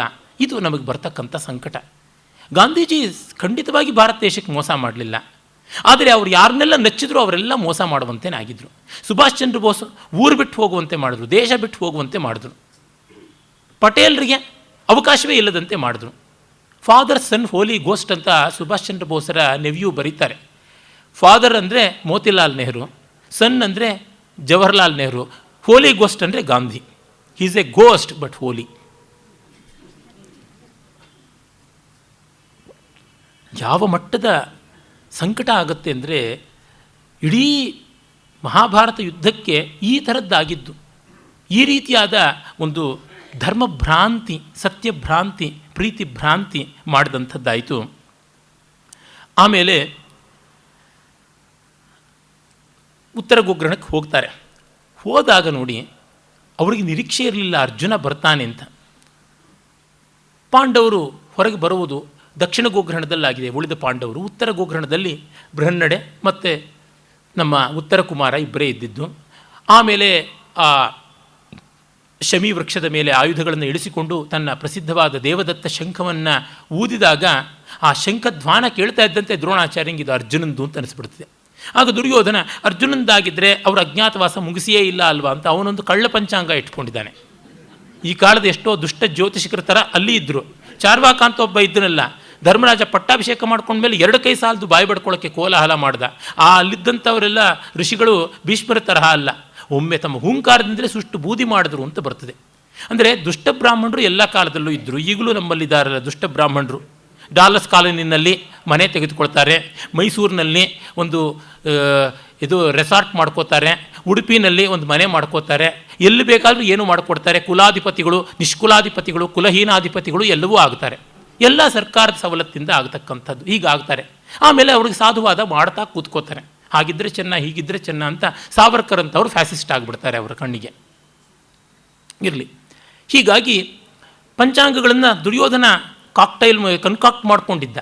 ನಮ್ಮ ಪಂಚಾಂಗದ ಪ್ರಕಾರ ಇಲ್ಲ ಅಂದುಬಿಟ್ಟ. ಆಗ ದ್ರೋಣಾಚಾರ್ಯ ಸಾವನ, ಸೌರ, ಚಾಂದ್ರಾದಿ ಸಕಲ ರೀತಿಯಲ್ಲಿಯೂ ಪಾಂಡವರು ಅಜ್ಞಾತವಾಸ ಮಾಡಿ 10 ದಿವಸ ಆಗಿದೆ. ಇವತ್ತು 10ನೇ ದಿವಸ ದಶಮಿ. ಹಾಗಾಗಿ ನೀನು ಯಾವ ಲೆಕ್ಕದಲ್ಲಿ ತೊಗೊಂಡ್ರು, ಎಲ್ಲ ಅಧಿಕ ಮಾಸಗಳನ್ನು ಲೆಕ್ಕ ಇಟ್ಟರೂ ಕೂಡ ನೀನು ಪೌರ್ಣಮಿಯಿಂದ ಪೌರ್ಣಮಿಗಿಟ್ಟರು, ಅಮಾವಾಸ್ಯೆಯಿಂದ ಅಮಾವಾಸ್ಯೆಗಿಟ್ಟರು ಏನಾದರೂ ನೀನು ಮೋಸ ಮಾಡ್ಬೋದಯ್ಯ. ಪಂಚಾಂಗ ಮೋಸ ಮಾಡ್ಬೋದು, ಗ್ರಹಗಳು ಮೋಸ ಮಾಡುತ್ತವೆ, ನಕ್ಷತ್ರಗಳು ಮೋಸ ಮಾಡುತ್ತವೆ, ಇಲ್ಲ ಅಂತಂದಾಗ. ಹಾಗಾಗಿ ಯಾವ ರೀತಿಯಿಂದಲೂ ಇದು ಸರಿಯಲ್ಲ. ಅವರು ಅಜ್ಞಾತವಾಸ ಮುಗಿಸಿದ್ದಾರೆ ಅಂದರೆ ಇನ್ನು ಯಾಕೆ ಯುದ್ಧ ಮಾಡಬೇಕು, ಹೋಗೋಣ ಅಂತ ಅನ್ಬೋದಲ್ಲ. ಭೀಷ್ಮ, ನೀನು ಹೋಗು, ನಾವು ನೋಡ್ಕೋತೀವಿ, ನಾವು ಯುದ್ಧ ಮಾಡ್ತೀವಿ ಅಂತ ನಿಂತ್ಕೊಳ್ತಾನೆ. ಭೀಷ್ಮ ದ್ರೋಣರು, ನೀನು ಗೋವುಗಳನ್ನೆಲ್ಲ ಹೊಡ್ಕೊಂಡು ಹೋಗೋ, ನಾವು ಅರ್ಜುನನ್ನು ಎದುರಿಸ್ತೀವಿ ಅಂತ. ಅರ್ಜುನ ತುಂಬ ಜಾಣ, ಇವ್ರನ್ನೆಲ್ಲ ಎದುರಿಸಬೇಕಾಗಿರೋದು ಎಲ್ಲಿದೆ ಅಂತ ದುರ್ಯೋಧನ ಹತ್ತಿರಕ್ಕೆ ಬಂದು ದುರ್ಯೋಧನ ಎದುರಿಸ್ತಾನೆ.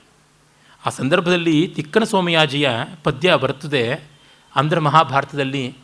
ಏನುಂಗು ನೆಕ್ಕಿ ಪೆಕ್ಕೇನುಂಗು ಲಿರುಗಡರಾಂ ಪುರವೀಧುಲ ಗ್ರಾಲಗಲದೆ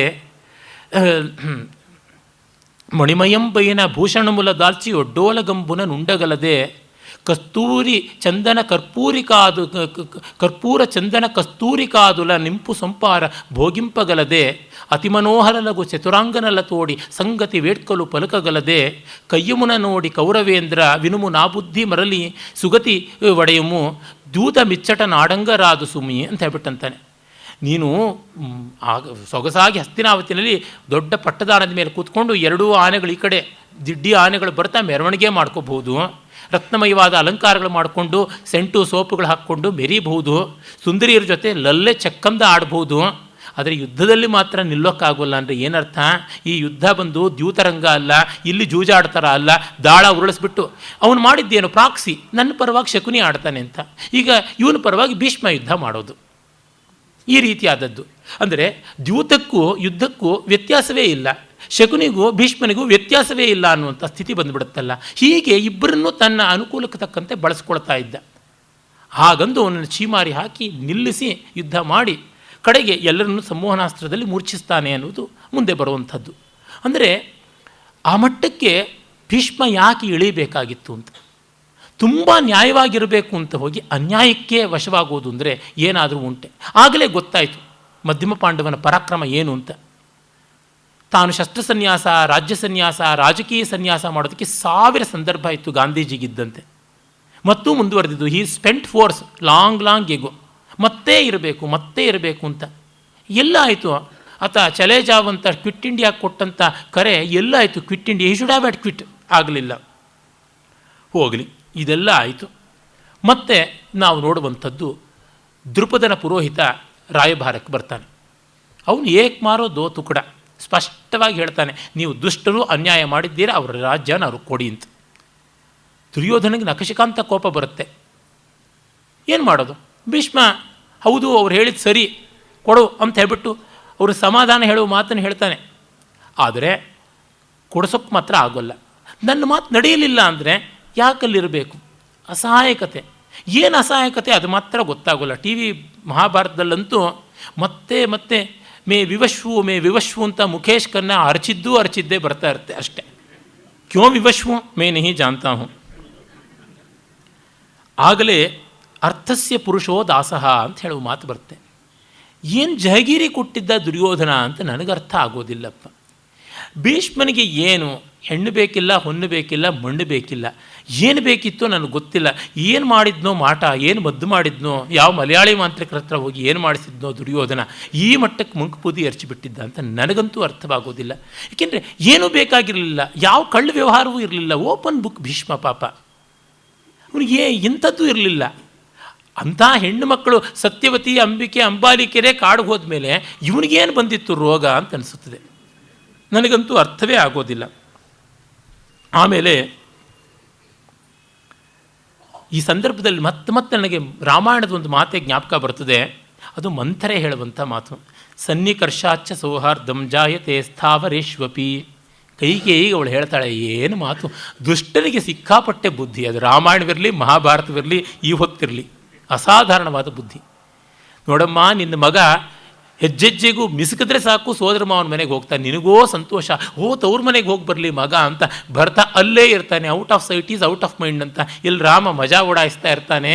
ಹಾಗಾಗಿ ಸನ್ನಿಕರ್ಷಾಚ್ಯ ಸೌಹಾರ್ದಂ ಜಾಯತೆ ಸ್ಥಾವರೇಶ್ವಪಿ. ಹತ್ತಿರ ಇದ್ದರೆ ಕಲ್ಲು ಮಣ್ಣಿನ ಮೇಲೂ ಮೋಹ ಬರುತ್ತೆ.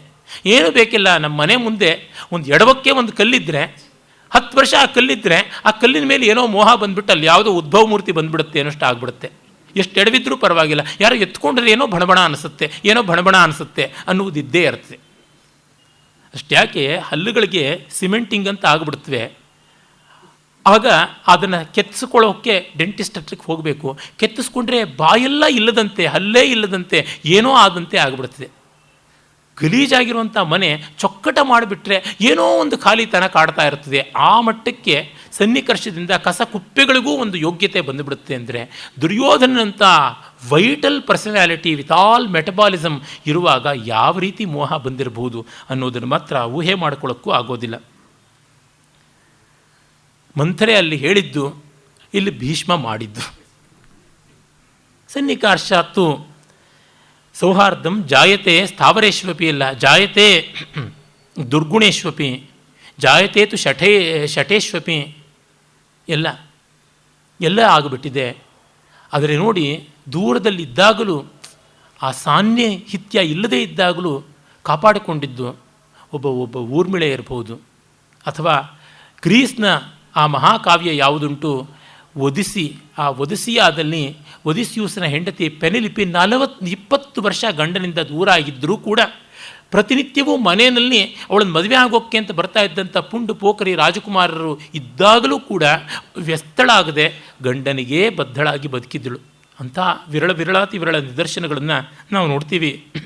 ಸೀತೆ 1 ವರ್ಷ ರಾವಣನ ಸೆರೆಯಲ್ಲಿದ್ದಾಗ ಹೇಗಿದ್ದಳು, ಆ ರೀತಿಯಾದದ್ದು.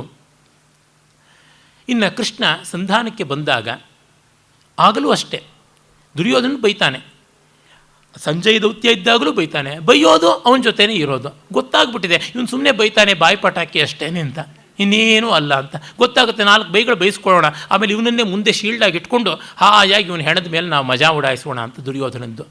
ಮೊದಲು ಇವನಿಗೆ ಸರ್ವಸೇನಾಧ್ಯಕ್ಷ ಪದವಿ ಕೊಟ್ಟಿದ್ದು ಯಾತಕ್ಕೆ? ಇವನನ್ನು ಕಂಡ್ರೆ ಪಾಂಡವರು ಕೈ ಮುಕ್ಕೊಂಡು ಕೂತ್ಕೋತಾರೆ, ಆಗ ನಮ್ಮ ಕೆಲಸ ಸುಲಭವಾಗುತ್ತೆ, ಪಕ್ಕದಿಂದ ಹೋಗಿ ತರದು ಬಿಸಾಡೋಣ ಅವರ ಶಿರಸ್ಸುಗಳನ್ನು, ಆಗ ಈ ಮುದುಕ ಸತ್ತರೂ ಸಾಯಲಿ ಪರವಾಗಿಲ್ಲ ಅಂತ. ಇನ್ನೇನು ದುರ್ಯೋಧನಿಗೆ ಗೌರವ ಪ್ರೀತಿನ ಇದ್ದಿದ್ದು. ಅಂತಹ ಜೀವಕ್ಕೆ ಜೀವ ಕರ್ಣನ್ನು ಇವನು ಮೂದಲಿಸಿದಾಗಲೇ ಸಮಯೋಚಿತವಾದ ರೀತಿಯಲ್ಲಿ ಆಪರ್ಚುನಿಸ್ಟಾಗಿ ಕೈ ಕಟ್ಟಿಕೊಂಡು ಕೂತ್ಬಿಟ್ಟ. ಅಂದರೆ ದುರ್ಯೋಧನ ಎಷ್ಟು ದುಷ್ಟ, ಆ ದುಷ್ಟತೆ ಇವನಿಗೆ ಗೊತ್ತಾಗದೆ ಅಷ್ಟು ಇವನು ಮೂಢ. ಇನ್ಯಾತಕ್ಕೆ ಬೃಹಸ್ಪತಿ ಹತ್ರ ಕಲಿತಿದ್ದು? ಬೃಹಸ್ಪತಿನೇ, ಇನ್ನೇನೂ ಅಲ್ಲ ಅಂತ ಅನಿಸ್ಬಿಡ್ತದೆ. ಆಮೇಲೆ ಕೃಷ್ಣ ನೋಡಿ ಅದಕ್ಕೆ ಒಂದು ಮಾರ್ಮಿಕವಾದ ರೀತಿಯಲ್ಲಿ ಹೇಳ್ತಾನೆ. ಇವನ ಮನೆಯಲ್ಲಿ ಬಂದು 1 ಲೋಟ ನೀರು ಕುಡಿಲಿಲ್ಲ. ವಿದುರನ ಮನೆಗೆ ಹೋಗಿ ಬೊಬುಜೆ ವಿದುರ ಅನ್ನಾನಿ ಶುಚೀನಿ ಗುಣವಂತಿಚ, ವಿದುರನ ಮನೆಗೆ ಊಟ ಮಾಡ್ದ ಅಂತ ಬರುತ್ತೆ. Is it not an indication? ಇವನೇ 13 ವರ್ಷಗಳ ಕೆಳಗೆ ರಾಜಸೂಯದಲ್ಲಿ ಕೃಷ್ಣ ಅಂದರೆ ಸಾಕ್ಷಾತ್ ಪರದೇವ ಅಂತ ಹೇಳಿದ್ದು. ಇವನ ಮನೆಗೆ ಬರಲಿಲ್ಲ, ಇವನು ಮೂಸು ನೋಡಲಿಲ್ಲ ಅಂತಂದರೆ ಏನರ್ಥ? Have gone down in is ice. ಆ ಪರಮಪುರುಷನ ಕಣ್ಣಲ್ಲಿ ಇಷ್ಟು ಕೀಳಾದೆ ಅಂದರೆ ಆತ್ಮಹತ್ಯೆ ತಾನೇ ಮಾಡ್ಕೋಬೇಕಾದದ್ದು, ಪ್ರಾಯೋಪವೇಶ ತಾನೇ ಮಾಡಿಕೊಳ್ಬೇಕಾದದ್ದು. ಏನೂ ಇಲ್ಲ. ಹೋಗಲಿ, ಅದೆಲ್ಲ ಆಯಿತು. ವಿದುರನ ಜೊತೆಯಲ್ಲಿ ಯಾತ್ರೆಗೆ ಹೋಗಬಾರ್ದಾಗಿತ್ತ? ನಾನು ನಿನಗೆ ಜೊತೆಗಿರ್ತೀನಿ ಅಂತ ಹೇಳಿಬಿಟ್ಟು ಇಲ್ಲೇ ತಿಷ್ಠೆ ಹಾಕದ. ಆಗ ಸರ್ವಸೇನಾಧ್ಯಕ್ಷ ಪದವಿಯನ್ನು ಕೊಟ್ಟ. ಅದು ಯಾಕೆ ಅನ್ನೋದು ಗೊತ್ತೇ ಇದೆ ನಮಗೆ. ಪಂಪ ಭಾರತದಲ್ಲಿ ಬರ್ತದೆ, ಸೂಳ್ ಒಡೆಯಲಪ್ಪುದು ಕಾಣ ಮಹಾಜಿರಂಗದೊಳ್ಳು ಅಂತ ಹೇಳಿಬಿಟ್ಟ. ಇದೆಲ್ಲ ಟರ್ನ್ ಬೈ ಟರ್ನ್ ಬರುತ್ತಪ್ಪ ಅಂತ ಅಷ್ಟೂ ಗೊತ್ತಿದೆಯಲ್ವ. ನಾನು ಬಿದ್ದೋಗ್ತೀನಿ ಅಂತ. ಬಿದ್ದೋಗೋದೇ ಹೌದು ಅನ್ನೋದಾದರೆ ದುಷ್ಟರಿಗೆ ತೊಂದರೆ ಮಾಡಿಯೇ ಸಾಯಬೇಕು. ಘಟೋತ್ಕಚ ಮಾಡ್ದ. ಒಬ್ಬ ಕಾಡಿನಲ್ಲಿ ಬೆಳೆದ ರಾಕ್ಷಸ ಹುಡುಗನಿಗೆ ಇರುವಂಥ ವಿವೇಕ ಇವನಿಗಿಲ್ವಲ್ಲ. ಪಾಂಡವರ ಕಡೆ ಆ ಯುದ್ಧದಲ್ಲಿ ಘಟೋತ್ಕಚ ವಿಜೃಂಭಿಸಿದ. ಅಭಿಮನ್ಯು ವಧ ಆದ ಮೇಲೆ ಅದರ ಮರುದಿನ ಜಯದ್ರಥ ವಧೆ ಆಯಿತು. ಮುಂದೆಯೂ ಮುಂದುವರಿಯಿತು. ರಾತ್ರಿಯಿಡೀ ಯುದ್ಧ ಆಯಿತು. ಆಗ ರಾತ್ರಿ ಯುದ್ಧದಲ್ಲಿ ಮಾಯಾವಿಯಾದ ಘಟೋತ್ಕಚ ವಿಜೃಂಭಿಸಿದಾಗ ದುರ್ಯೋಧನ, ಇನ್ನು ನಾವು ಬೆಳಗನ್ನೇ ಕಾಣೋಕ್ಕಾಗೋಲ್ಲ ಇವನು ಮುಂದೆ, ಕರ್ಣ ನೀನು ಅರ್ಜುನಿಗೆ ಮೀಸಲಿಟ್ಟು ಶಕ್ತಿ ಆಯುಧ ಪ್ರಯೋಗ ಮಾಡುವಂದ. ಅವನು ಮೀನಮೇಷ ನೋಡ್ತಲೇ ಬಿಟ್ಟ. ಆಗ ಆ ಬಾಣಕ್ಕೆ ತಾನು ಸಾಯೋದೇ ಸರಿ ಅಂತ ಗೊತ್ತಾದಾಗ ತನ್ನ ಮೈಯನ್ನು ಪೆಡಂಭೂತದಂತೆ ಬೆಳೆಸಿಕೊಂಡು ದುರ್ಯೋಧನನ ಸೇನೆಯ ಮೇಲೆ ಬಿದ್ದು ಅಪ್ಪಚ್ಚಿ ಮಾಡಿ 1 ಅಕ್ಷೋಹಿಣಿ ಸೈನ್ಯ ಕೊಂದು ಸತ್ತ ಅಂತ ಬರ್ತದೆ. ಮಹಾವೃಕ್ಷ ಉರುಳುವಾಗಲೂ ಕೂಡ ಸಾಯಿಸ್ತು ಅಷ್ಟು ಜನನ್ನ ಅನ್ನುವಂಥದ್ದು. ಈ ಒಂದು ವ್ಯಕ್ತಿತ್ವ ಎಲ್ಲಿ? ಸಾಯೋದು ಎಲ್ಲಿ? ದುರ್ಯೋಧನನಿಗೋಸ್ಕರ ಸಾಯೋದು ಅಂತನ್ನುವುದು. ಈ ರೀತಿಯಾದದ್ದು ಎಲ್ಲಿ? ಅದೇ ನೋಡಿ, ಯೂತ್ಸು ಪಾಂಡವರ ಕಡೆ ಹೋಗಿ ನಿಂತ. ಯಾರು ಬೇಕಾದರೂ ಬರಲಿ ಅಂತ ಅನೌನ್ಸ್ ಮಾಡ್ದ. ಆಗ ರಾಜಾರೋಷವಾಗಿ ಹೋಗ್ಬೋದಾಗಿತ್ತಲ್ಲ, ಆಗಲೂ ಹೋಗಲಿಲ್ಲ. ಹೆಜ್ಜೆ ಹೆಜ್ಜೆಗೂ ದುಷ್ಟರ ಜೊತೆಗೆ ಅಂಟಿಕೊಂಡಿದ್ದ. ಅದು ಏನೋ ತನ್ನ ಹೆಣ ಬಿದ್ದರೆ ಎಲ್ಲ ಒಳ್ಳೆಯದಾಗ್ಬಿಡುತ್ತೆ, ಆಗ ದುರ್ಯೋಧನ ಇನ್ನೇನು ಹೋಪ್ಸಿಲ್ಲ ಅಂತ ಪಾಂಡವರ ಜೊತೆ ಸಂಧಿ ಮಾಡ್ಕೊಳ್ತಾನೆ ಅನ್ನುವ ಒಂದು ಹುತಾತ್ಮತೆಯ ಕಲ್ಪನೆ ಇತ್ತು ಏನೋ. ಎಲ್ಲರ ಹೆಣ ಬೀಳಿಸ್ತಾನಷ್ಟೇ ದುರ್ಯೋಧನ, ಆದರೂ ಸಂಧಿ ಮಾಡ್ಕೊಳ್ಳಲ್ಲ, ಅದು ಗೊತ್ತೇ ಇದೆ. ಮತ್ತು ತಾನೇನೋ ಕಿಸ್ದು ಬಿಡ್ತೀನಿ ಅಂತ ಬೇರೆ. ಏನು ಕಿಸ್ದಿದ್ದು? ಅವನೇ ಹೇಳ್ಕೊತಾನೆ, ನಾನು ಪಾಂಡವರನ್ನು ಕೊಲ್ಲಲಾರೆ ಅಂತ. ಸರ್ವಸೇನಾಧ್ಯಕ್ಷ ಪದವಿ ಕೊಟ್ಟ ಮೇಲೆ ಅವನು ದುಷ್ಟ ತಂತ್ರ ಮಾಡಿ ಕೊಟ್ಟಿದ್ದಾನೆ, ಎಸ್ ಅಂತ ಸುಮ್ಮನೆ ತೆಗೆದುಕೊಳ್ಬೇಕಲ್ವ. ನೀನು ಕೊಟ್ಟಿದ್ಯಾ ಈ ಪದವಿ, ಇದರಿಂದ ನಾನು ದಿನಕ್ಕೆ 10,000 ಜನ ಕಿರೀಟಧಾರಿಗಳನ್ನು ಕೊಲ್ತೀನಿ, ಚಕ್ರ ಹಿಡಿಯೋಲ್ಲ ಅಂತ ಹೇಳಿದ ಕೃಷ್ಣನ ಕೈನಲ್ಲಿ ಚಕ್ರ ಹಿಡಿಸ್ತೀನಿ. ಇವನಿಗೆ ಬೇರೆಯವ್ರ ಪ್ರತಿಜ್ಞೆ ಹಾಳು ಮಾಡೋದು ಬಿಟ್ಟು ಇನ್ನೇನು ಇಲ್ವಾ? ಕಂಡೋರು ಹೆಣ್ಣುಮಕ್ಕಳನ್ನು ಎಳ್ಕೊಂಡು ಬರೋದು, ಬೇರೆಯವ್ರ ಪ್ರತಿಜ್ಞೆ ಭಂಗ ಮಾಡೋದು, ಇದಾ ವ್ಯಕ್ತಿತ್ವ? ಪ್ರತಿಜ್ಞೆಗೆ ಬೆಲೆ ಕೊಡೋನು ಇನ್ನೊಬ್ಬರ ಪ್ರತಿಜ್ಞೆಯನ್ನು ಮುರಿತೀನಿ ಅಂತ ಅನ್ನೋದು ಯಾವ ಮಾತ್ರದ್ದು? ತನ್ನ ಪರಾಕ್ರಮ ತೋರಿಸಬೇಕು, ದುರ್ಯೋಧನ ಕೈಯಲ್ಲಿ ಶಬಾಸ್ಗಿರಿ ಪಡಿಬೇಕು. ಇದಕ್ಕಿಂತ ಇನ್ನೇನು ಕಾಣೋದಕ್ಕೆ ಸಾಧ್ಯ? ಇನ್ನೇನು ದೊಡ್ಡತನ ಕಾಣೋಕ್ಕೆ ಸಾಧ್ಯ? ಸೆಲ್ಫ್ ಅಚೀವ್ಮೆಂಟ್, ಸೆಲ್ಫ್ ಗ್ಲೋರಿಫಿಕೇಷನ್ ಅಂದರೆ ಅದೇನೆ.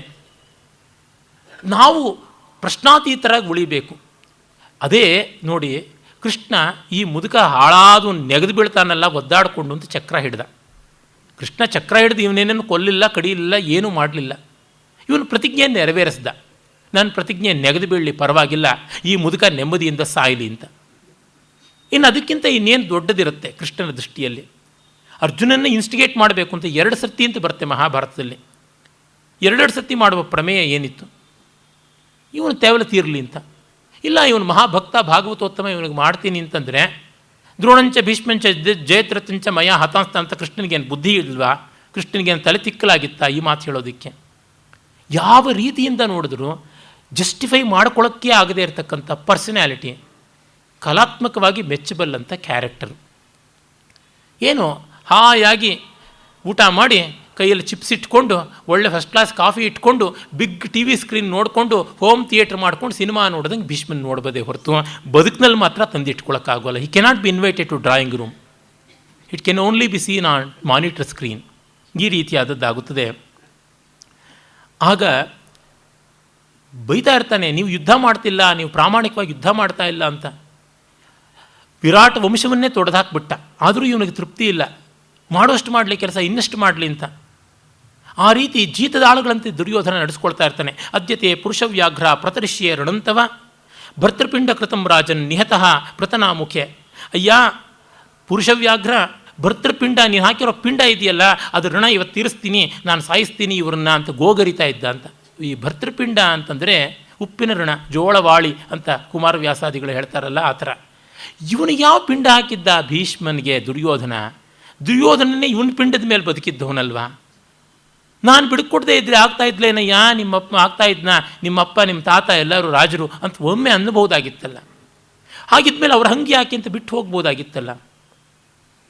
ಅದು ಮಾತ್ರ ಗೊತ್ತಾಗೋದಿಲ್ಲ. ಗಾಂಧೀಜಿ ಕಾಂಗ್ರೆಸ್ನ ಪ್ರೈಮರಿ ಮೆಂಬರ್ ಆಗದೇ ಇದ್ದರೂ ಕಾಂಗ್ರೆಸ್ಸನ್ನು ನಿರ್ಣಯಿಸ್ತಾ ಇದ್ರಲ್ಲ, ಆ ರೀತಿಯಾಗಿ ಆಗಿಬಿಡ್ತದೆ. ಆಮೇಲೆ ಚಕ್ರದ ಮುಂದೆ ನಾನೇನು ಮಾಡೋದಕ್ಕಿಲ್ಲ, ನನ್ನನ್ನು ಸಾಯಿಸು, ನನ್ನನ್ನು ಕೊಲ್ಲಪ್ಪ ಪರಮಾತ್ಮ ಅಂತ ಬೇಡಿಕೊಂಡಿದ್ದು, ಆ ಭಕ್ತಿಯ ಭಾವುಕತೆ ಎಲ್ಲ ಇದೆ. ಅದು ಯಾತಕ್ಕೆ ಬೇಕು ಅಂತ ನಾನು ಹೇಳೋದು. ಕ್ರಿಯಾತ್ಮಕವಲ್ಲದೆ ಇದ್ದರೆ, ಶಂಕರರು ಗೀತಾಭಾಷ್ಯದಲ್ಲಿ ಭಕ್ತಿಗೆ ಲಕ್ಷಣ ಹೇಳ್ತಾರೆ, ಭಕ್ತಿರ್ನಾಮ ಜ್ಞಾನನಿಷ್ಠಾ ಕ್ರಿಯಾ ಅಂತ. ಜ್ಞಾನಕ್ಕೆ ನಿಷ್ಠವಾಗಿ ಮಾಡುವ ಕೆಲಸವನ್ನು ಭಕ್ತಿ ಅಂತಾರೆ, ತಾಳ ತಂಬೂರಿ ಚಿಟಿಕೆ ಭಜನೆ ಅಲ್ಲ ಅಂತನ್ನುವಂಥದ್ದು. ಆಮೇಲೆ ಬಿದ್ದೇ ಬಿದ್ದ. ಪಾಂಡವರಿಗೆ ಆಗ ಹೇಳುವುದು, ಮೊದಲನೇ ದಿವಸವೇ ಹೇಳ್ಬೋದಾಗಿತ್ತಲ್ಲ, ಶಿಖಂಡಿನ ಮುಂದೆ ಇಟ್ಟು ನಾನು ಯುದ್ಧ ಮಾಡೋಲ್ಲ ಅಂತ. 10 ದಿವಸದ ಗಲಾಟೆ ಯಾಕೆ? ತಾನೇನೋ ಅಚೀವ್ ಮಾಡಿದೆ ಅಂತ ತೋರಿಸ್ಕೊಳ್ಳೋದಕ್ಕೆ. ಗೊತ್ತೇ ಇದೆಯಲ್ಲ, ಮೊದಲೇ ಹೇಳ್ಬೋದಾಗಿತ್ತಲ್ಲ. ಇಲ್ಲಿ ಒಂದಷ್ಟು ದುರ್ಯೋಧನಗೂ ಮಾಡ್ದಂಗೆ ಆಗಬೇಕು, ಅಲ್ಲಿ ಪಾಂಡವರಿಗೂ ಮಾಡ್ದಂಗೆ ಆಗಬೇಕು. ರಾಮಾಯ ಸ್ವಸ್ತಿ ರಾವಣಾಯ ಸ್ವಸ್ತಿ. ಬಟ್ ದೆರ್ ಇಸ್ ನೋ ಸ್ವಸ್ತಿ, ದೆರ್ ಇಸ್ ನೋ ಸ್ವಸ್ಥತಾ for the rest of the world ಅಂತನ್ನುವಂಥದ್ದಾಗುತ್ತದೆ. ಆಮೇಲೆ ಶರತಲ್ಪದಲ್ಲಿ ಬಿದ್ದಾಗ ಬಹಳ ಭವ್ಯವಾದಂಥ ಸಂದರ್ಭ, ವೀರೋಚಿತವಾದಂಥ ರೀತಿ. ಪಂಪ ಹೇಳ್ತಾನೆ, ವೀರ ಕಾವ್ಯವೇ ಮಲಗಿದೆ ವ್ಯಾಸಪೀಠದ ಮೇಲೆ ಅನ್ನುವಂತೆ, ಬಾಣಗಳೇ ವ್ಯಾಸಪೀಠವಾಗಿ, ಇವನ ಶರೀರವೇ ವೀರ ಕಾವ್ಯವಾಗಿ, ಅಲ್ಲಾದ ಗಾಯಗಳೇ ವೀರ ಕಾವ್ಯದ ರಕ್ತಾಕ್ಷರಗಳಾಗಿ ಅವನು ಶೋಭಿಸ್ತಾ ಇದ್ದಾನೆ ಅಂತ.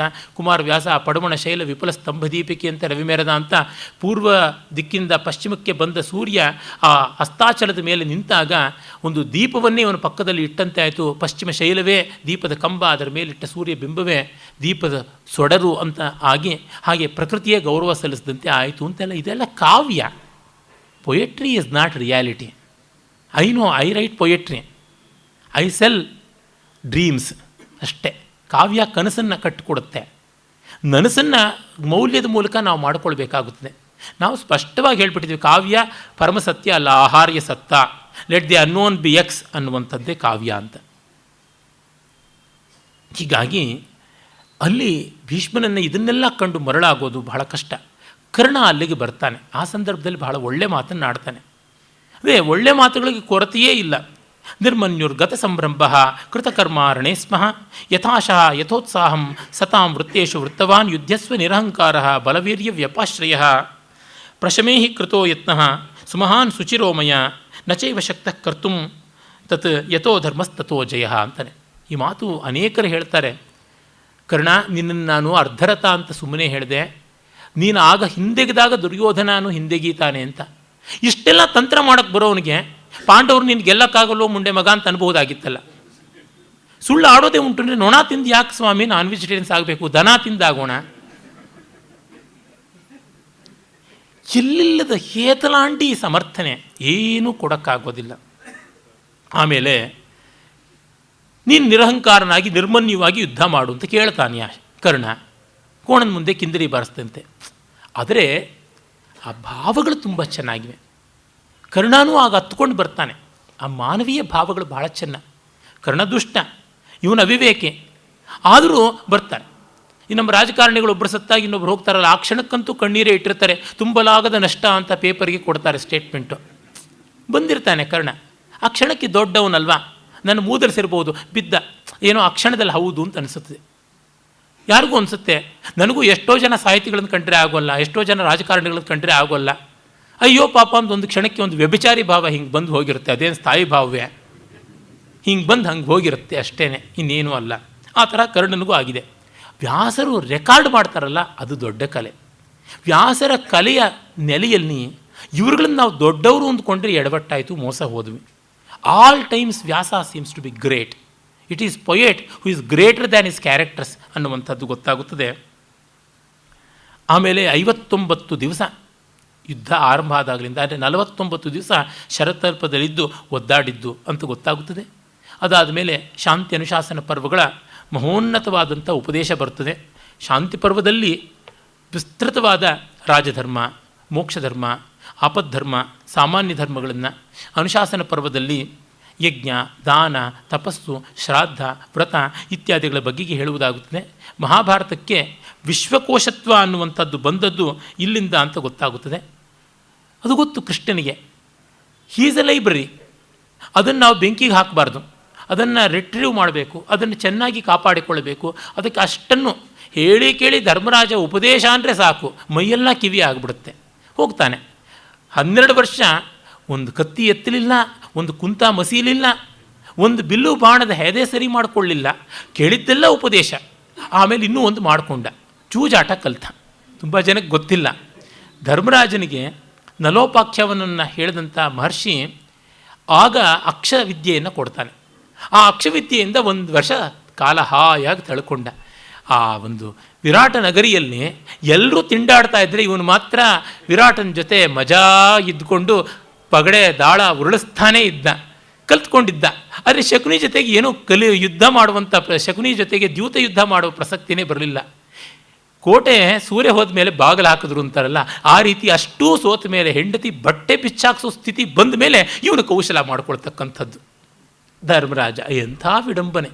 ವ್ಯಾಸರು ಅದನ್ನು ಅಷ್ಟು ಮಾರ್ಮಿಕವಾಗಿ ಹೇಳಿದ್ದಾರೆ. ಇವನು ಕೊನೆಗೂ ಕಲ್ತ ಅಂತ. ಅದೇ 2 ವಿದ್ಯೆ, ಉಪದೇಶ, ತತ್ವೋಪದೇಶ. ಮತ್ತು ಬಂದವ್ರ ಹತ್ರ ಎಲ್ಲ ನನಗಿಂತ ದೀನರು, ನನಗಿಂತ ನೋವು, ನನಗಿಂತ ಕಷ್ಟಪಟ್ಟವ್ರು ಇದ್ದಾರಾ ಅಂತ ಕೇಳೋದು. ನಿನಗಿಂತ ಕಷ್ಟಪಟ್ಟವ್ರು ಇದ್ದಾರಪ್ಪ ಅಂತ ಅವ್ರ ಕಥೆ ಹೇಳ್ತಕ್ಕಂಥದ್ದು. ನಿಜ ಆಗುತ್ತೆ ಮನುಷ್ಯನಿಗೆ. ಆದರೆ ಏನು ಕಲೀಲಿಲ್ವಲ್ಲ ಕೊನೆಗೆ ಪಾಠವನ್ನು. ತದಿದಂ ದ್ಯೂತಮಾರಬ್ಧಂ ಪುನರೇವ ಯಥಾಪುರ ಅಂತ ಕೊನೆಗೆ ವೈಶಂಪಾಯನ ಸರೋವರದಿಂದ ದುರ್ಯೋಧನ ಎದ್ದು ಬಂದಾಗಲೂ ಬೈತಾನೆ ಕೃಷ್ಣ. ಮತ್ತೆ ಜೂಜಾಡಕ್ಕೆ ಕೂತಿಯಲ್ಲ ನೀನು, ನಮ್ಮ ಜೊತೆ ಯಾರನ್ನು ಬೇಕಾದ್ರೂ ಆಯ್ಕೊಂಡು, ಏನಾಯುಧ ಬೇಕಾದ್ರೂ ಇಟ್ಕೊಂಡು ಬಡಿಯಯ್ಯ ನಿನಗೆ ರಾಜ್ಯ ಅಂತಂದರೆ, ಇದಕ್ಕೆ ಈ ಭೂತು ಎನ್ನ ಸುರಂ ಕೇಳ್ದಲ್ಲದೆ ಕೊಳನಿಂ ಪರಮಡದು ಅಂತ ನನ್ನ ಹೇಳ್ತಾನೆ. ಈ ದೆವ್ವ ನನ್ನ ಧ್ವನಿ ಕೇಳದೆ ಹೊರಗೆ ಬರೋಲ್ಲ ಅಂತ. ಪುಣ್ಯ ಭೀಮ ರೇಗಿಸಿದ್ದ. ಆ ರೇಗೋದಿದ್ದರಿಂದ ದುರ್ಯೋಧನಿಗೆ ಬುದ್ಧಿ ಸ್ಥಿರವಾಗಿರಲಿಲ್ಲ, ನಿದ್ರೆ ಬೇರೆ ಸರಿಯಾಗಿರಲಿಲ್ಲ, ಥಂಡಿ ನೀರಲ್ಲಿ ಬೇರೆ ಮೈ ಸೆಡೆದುಕೊಂಡಿದ್ದ. ನಮ್ಮ ಪುಣ್ಯ ಚೆನ್ನಾಗಿತ್ತು, ಕೃಷ್ಣನ ಪುಣ್ಯ ಎಲ್ಲಕ್ಕಿಂತ ವಿಶೇಷವಾಗಿ ಭೀಮನ್ನು ಆಯ್ಕೆ ಮಾಡಿಕೊಂಡ. ನರಪೇತಲ ನಾರಾಯಣ ಧರ್ಮರಾಜನ ಆಯ್ಕೆ ಮಾಡಿಕೊಂಡಿದ್ರೆ ಏನು ಗತಿ ಆಗ್ತಾಯಿತ್ತು. ಇದು ಭೀಷ್ಮನ ತಯಾರಿ, ಅವನು ಗರಡಿ ಪಳಗಿದ್ದಂಥದ್ದು. ಹಾಗಾಗಿ ಭೀಷ್ಮನಿಗೂ ಧರ್ಮರಾಜನಿಗೂ ದೇ ಗೋ ವೆರಿ ವೆಲ್. ಬೇರೆಯವ್ರು ಮಾಡೋರಿದ್ದರೆ ನೋಡಿ ನನ್ನ ಸಿರಿ ಅಂತ ಗಾದೆ ಇದೆಯಲ್ಲ, ಆ ರೀತಿಯಾಗಿ ಆಯಿತು. ತುಂಬ ಚೆನ್ನಾಗಿ ಹೇಳ್ತಾನೆ. ನಮ್ಮ ಸಂಶೋಧಕರೆಲ್ಲ ಹೇಳ್ತಾರೆ ಬಹುಮಟ್ಟಿನ ಶಾಂತಿ ಅನುಶಾಸನ ಪರ್ವಗಳು ಪ್ರಕ್ಷೇಪ ಅಂತ. ಯಾಕೆಂದರೆ ಅದು ಒಂಥರ ನೋಮ್ಯಾನ್ಸ್ ರೀಜನ್ನು, ಬೀದಿ, ಯಾರು ಬೇಕಾದರೂ ಯಾವ ಕಸ ಬೇಕಾದರೂ ಹಾಕ್ಬೋದು. ಆ ಥರ ನೀತಿ ಉಪದೇಶಗಳಿಗೆ ಕೊರತೆಯೇ ಇಲ್ಲ, ತಂದು ತುಂಬಬಹುದು. ಆದರೆ ಅನುಷ್ಠಾನೇನ ರಹಿತ ಪಾಠಮಾತ್ರೇಣ ಕೇವಲಂ ರಂಜಯತ್ಯೇವ ಯಾ ಲೋಕಾನ್ ಕಿಂತಯ ಶುಕವಿದ್ಯೆಯ ಅಂತ ಕ್ಷೇಮೇಂದ್ರ ಹೇಳ್ತಾನೆ. ಅನುಷ್ಠಾನವಿಲ್ಲದೆ ಬರೀ ಉಪದೇಶದಿಂದ ಲೋಕವನ್ನು ರಂಜನೆ ಮಾಡೋ ಗಿಣಿಪಾಠದ ವಿದ್ಯೆ ಯಾತಕ್ಕೆ ಅಂತ. ಹಾಗಾಗಿಬಿಡುತ್ತದೆ. ಅದನ್ನು ಪ್ರಯೋಜನ ಪಡ್ಕೊಳ್ಳೋರು ಪಡ್ಕೊಳ್ಬಹುದು, ಪಡ್ಕೊಳ್ಳೋಕ್ಕಾಗದೇ ಇದ್ದವ್ರಿಗೆ ಏನೂ ಆಗೋದಿಲ್ಲ. ಧರ್ಮರಾಜ ಏನೋ ಭೀಮಾರ್ಜುನರು, ಹತ್ತ ಕಡೆ ಕೃಷ್ಣ, ಮನೆಯೊಳಗೆ ಬೆಂಕಿಯಾಗಿದ್ದಂಥ ದ್ರೌಪದಿ, ಇವರಿಂದ ಹದ್ದುಬಸ್ತಲ್ಲಿದ್ದ. ಆಮೇಲೆ ದುರ್ಯೋಧನಂಥವ್ರು ಯಾರೂ ಇರಲಿಲ್ಲ, ಕೆಟ್ಟವರೆಲ್ಲ ಸತ್ತು ಕೂತಿದ್ರು. ಅದರಿಂದ 36 ವರ್ಷ ರಾಜ್ಯ ಆಳ್ದ. ಇಲ್ಲದೇ ಇದ್ದರೆ ಇನ್ಯಾವನೋ ದುರ್ಯೋಧನ ಥರ ಪರಿಯೋಧನ ಬಂದು ಇನ್ನೇನೋ ಜೂಜು, ಇನ್ಯಾವುದೋ ಚೆಕ್ಕರ್ಸು, ಇನ್ಯಾವುದೋ ಚೆಸ್ಸು ಯಾವುದೋ ತಂದಿಟ್ಟಿದ್ರೆ ಇವನು ಹೋಗ್ಬಿಡ್ತಾ ಇದ್ದ ಅನಿಸುತ್ತೆ. ಅಶ್ವಮೇಧದ ಅಂಗವಾಗಿ ಇನ್ನೇನೋ ಮಾಡಬೇಕು ಅಂದರೆ ಹೌದು ಅಂತಂತ ಇದ್ದ ಅನಿಸುತ್ತೆ. ಕ್ಷಣಚಿತ್ತ ಕ್ಷಣಪಿತ್ತ ಭೈರಪ್ಪನವರು ಬಹಳ ಚೆನ್ನಾಗಿ ಅದನ್ನು ಅವರ ಪರ್ವದಲ್ಲಿ ಹೇಳಿದ್ದಾರೆ. ಮುಂದೆ ಧರ್ಮರಾಜ ಪ್ರಕರಣದಲ್ಲಿ ಆತನ ನೋಡೋಣ.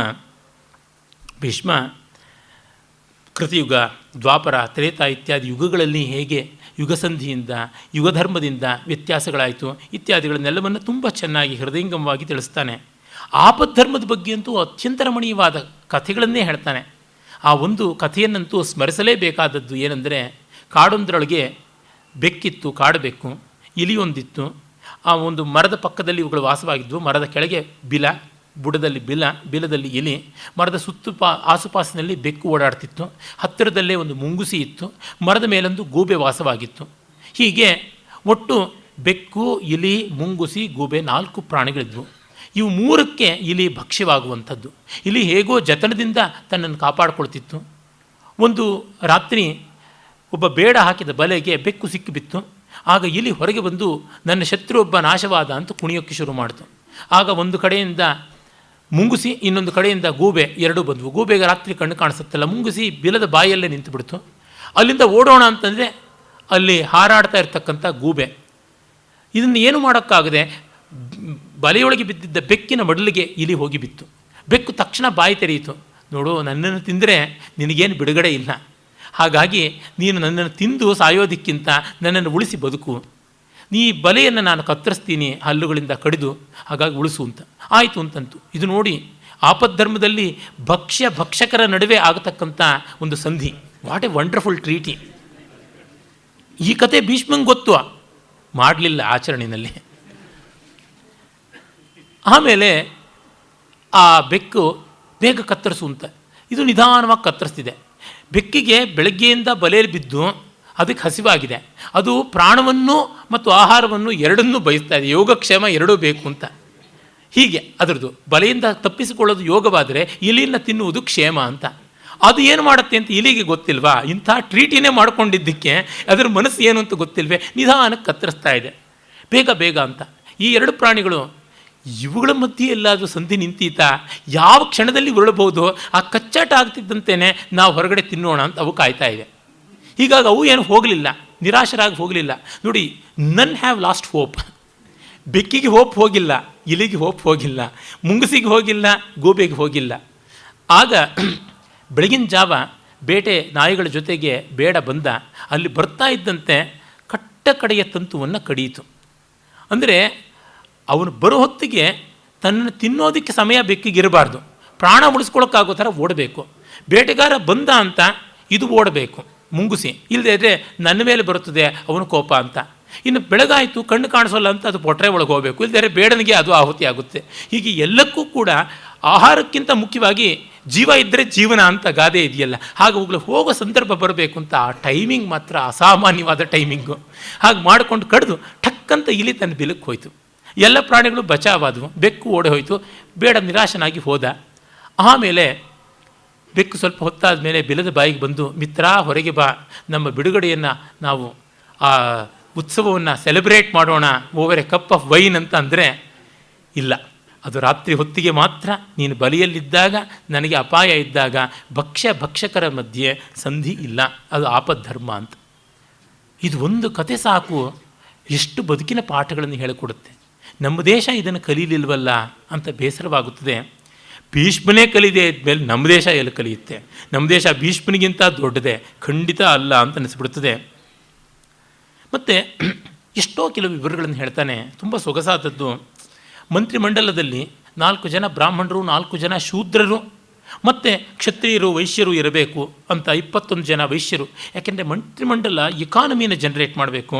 ಮತ್ತು 8 ಜನ ಕ್ಷತ್ರಿಯರು ಬಲಕ್ಕಾಗಿರಬೇಕು. ಹೀಗೆ ಈ ರೀತಿ ಸಾರ್ವವರ್ಣಿಕವಾದ ಮಂತ್ರಿಮಂಡಲ ಬೇಕು. ಹೀಗೆಲ್ಲ ಬೇಕಾದಷ್ಟು ತತ್ವಗಳನ್ನು ಉಪದೇಶ ಮಾಡೋದು ನಾವು ಭೀಷ್ಮನ ಮಾತುಗಳಲ್ಲಿ ಕಾಣ್ತೀವಿ.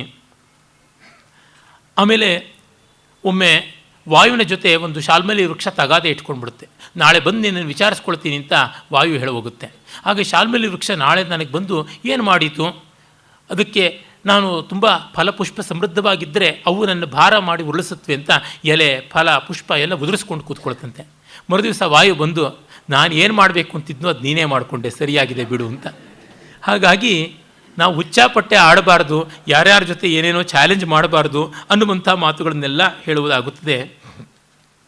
ಅದೇ ರೀತಿ ಜಾಜಲಿ ಮತ್ತು ತುಲಾಧಾರ ಅನ್ನುವರ ಕಥೆ ಬರುತ್ತೆ. ಜಾಜಲಿ ಎನ್ನುವ ಋಷಿ ಎಂಥ ತಪಸ್ವಿ ಅಂತಂದರೆ ಅವನ ತಲೆಯ ಮೇಲಿನ ಜಟಾಮಂಡಲದಲ್ಲಿ ಪಕ್ಷಿಗಳ ಗೂಡು ಕಟ್ಕೊಂಡು ಮೊಟ್ಟೆ ಇಟ್ಟು ಮರಿ ಮಾಡ್ಕೊಂಡ ಮೇಲೂ ಅವನು ಅನ್ಡಿಸ್ಟರ್ಬ್ಡ್ ಆಗಿ ತಪಸ್ಸು ಮಾಡಿದಂತೆ. ಆಗ ಅವನಿಗೆ ಆಹಾ ನಾನು ಎಂಥ ತಪಸ್ವಿ ಅಂತ ಗರ್ವ ಬಂದಾಗ, ನಿಂದೇನು ತಪಸ್ಸು, ತುಲಾಧಾರ ಅಂತ ಒಬ್ಬ ಇದ್ದಾನೆ, ವರ್ತಕ ತಕ್ಕಡಿ ಹಿಡ್ಕೊಂಡು ವ್ಯಾಪಾರ ಮಾಡ್ತಾನೆ, ಅವನದು ದೊಡ್ಡ ತಪಸ್ಸು ಅಂತ ಆ ಪಕ್ಷಿಗಳು ಮೂದಲಿಸುತ್ತವಂತೆ. ಆಗ ಅವನು ತುಲಾಧಾರನನ್ನು ಹೋಗಿ ಹುಡುಕಿಕೊಂಡು ನೋಡ್ತಾನೆ. ಆಗ ಏನು ವ್ಯಾಪಾರಿ ಹತ್ರ ಏನು ಅಂದರೆ, ಪ್ರಾಮಾಣಿಕನಾದ ವ್ಯಾಪಾರಿ ಆಗಿದ್ದೀನಿ, ನಿನ್ನ ತಪಸ್ಸಿಗಿಂತ ನಾನು ದೊಡ್ಡವನು ಅಂತ ಹೇಳ್ತಾನೆ. How difficult is to be a businessman who is honest ಅಂತ ಅನ್ನೋದು ಆ ಕಾಲಕ್ಕೆ ಗೊತ್ತಾಗುತ್ತದೆ. ಈ ರೀತಿಯಾದ ತುಂಬ ಬೆಲೆ ಬಾಳ್ತಕ್ಕಂಥ ಮೌಲ್ಯಗಳನ್ನು ಎಷ್ಟನ್ನೋ ನಾವು ಶಾಂತಿ ಪರ್ವದಲ್ಲಿ ನೋಡ್ತೀವಿ. ಅಲ್ಲೇ ಒಂದು ಕಡೆ ಕೃಷ್ಣನಿಗೂ ಬಂದ ಸಂಕಟ ಎಂಥದ್ದು ಅನ್ನುವುದನ್ನು ಹೇಳ್ತಾನೆ. ನಾನು ಕೃಷ್ಣನ ಪಾತ್ರ ಬಂದಾಗ ಆ ವಿವರಗಳನ್ನು ಕೊಡ್ತೀನಿ. ಗೋವಿನ ಮಹತ್ವ ಎಂಥದ್ದು, ದಾನದ ಮಹತ್ವ ಎಂಥದ್ದು, ಇದೆಲ್ಲವನ್ನು ಹೇಳ್ತಾನೆ ಅನುಶಾಸನ ಪರ್ವದಲ್ಲಿ.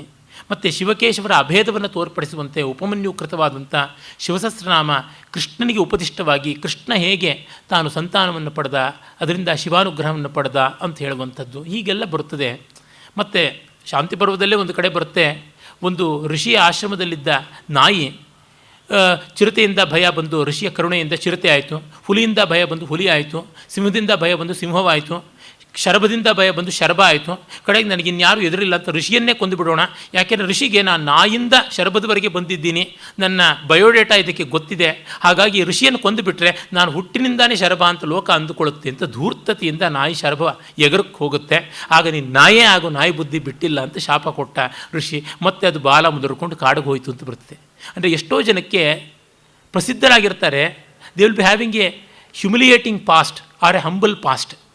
ಅದನ್ನು ಬಯೋಡೇಟಾನ ಬಯಲು ಮಾಡೋಕ್ಕೆ ಇಷ್ಟಪಡೋಲ್ಲ, ಬಯಲು ಮಾಡೋರನ್ನೆಲ್ಲ ಹಶಪ್ ಮಾಡೋದಕ್ಕೆ ನೋಡ್ತಾರೆ. ಈ ರೀತಿಯ ಎಷ್ಟೋ ನೀತಿಗಳನ್ನು, ಎಷ್ಟೋ ಲೋಕ ವೈಚಿತ್ರ್ಯಗಳನ್ನು ಶಾಂತಿ ಅನುಶಾಸನ ಪರ್ವಗಳಲ್ಲಿ ಕಾಣ್ತೀವಿ. ಆದರೆ ಇವುಗಳು ಪಾತ್ರ ಸ್ವರೂಪ ನಿರೂಪಣಕ್ಕೆ ಅಂಥ ಪ್ರಯೋಜನ ಬರೋಲ್ಲ ಅಂತ ವಿಸ್ತರಿಸ್ತಾ ಇಲ್ಲ. ಆಸಕ್ತರು ಆ ಭಾಗಗಳನ್ನು ನೋಡಬಹುದು. ಮುಂದಿನ ಕಂತುಗಳಲ್ಲಿ ದ್ರೋಣಾದಿಗಳನ್ನು ನೋಡೋಣ. ನಮಸ್ಕಾರ.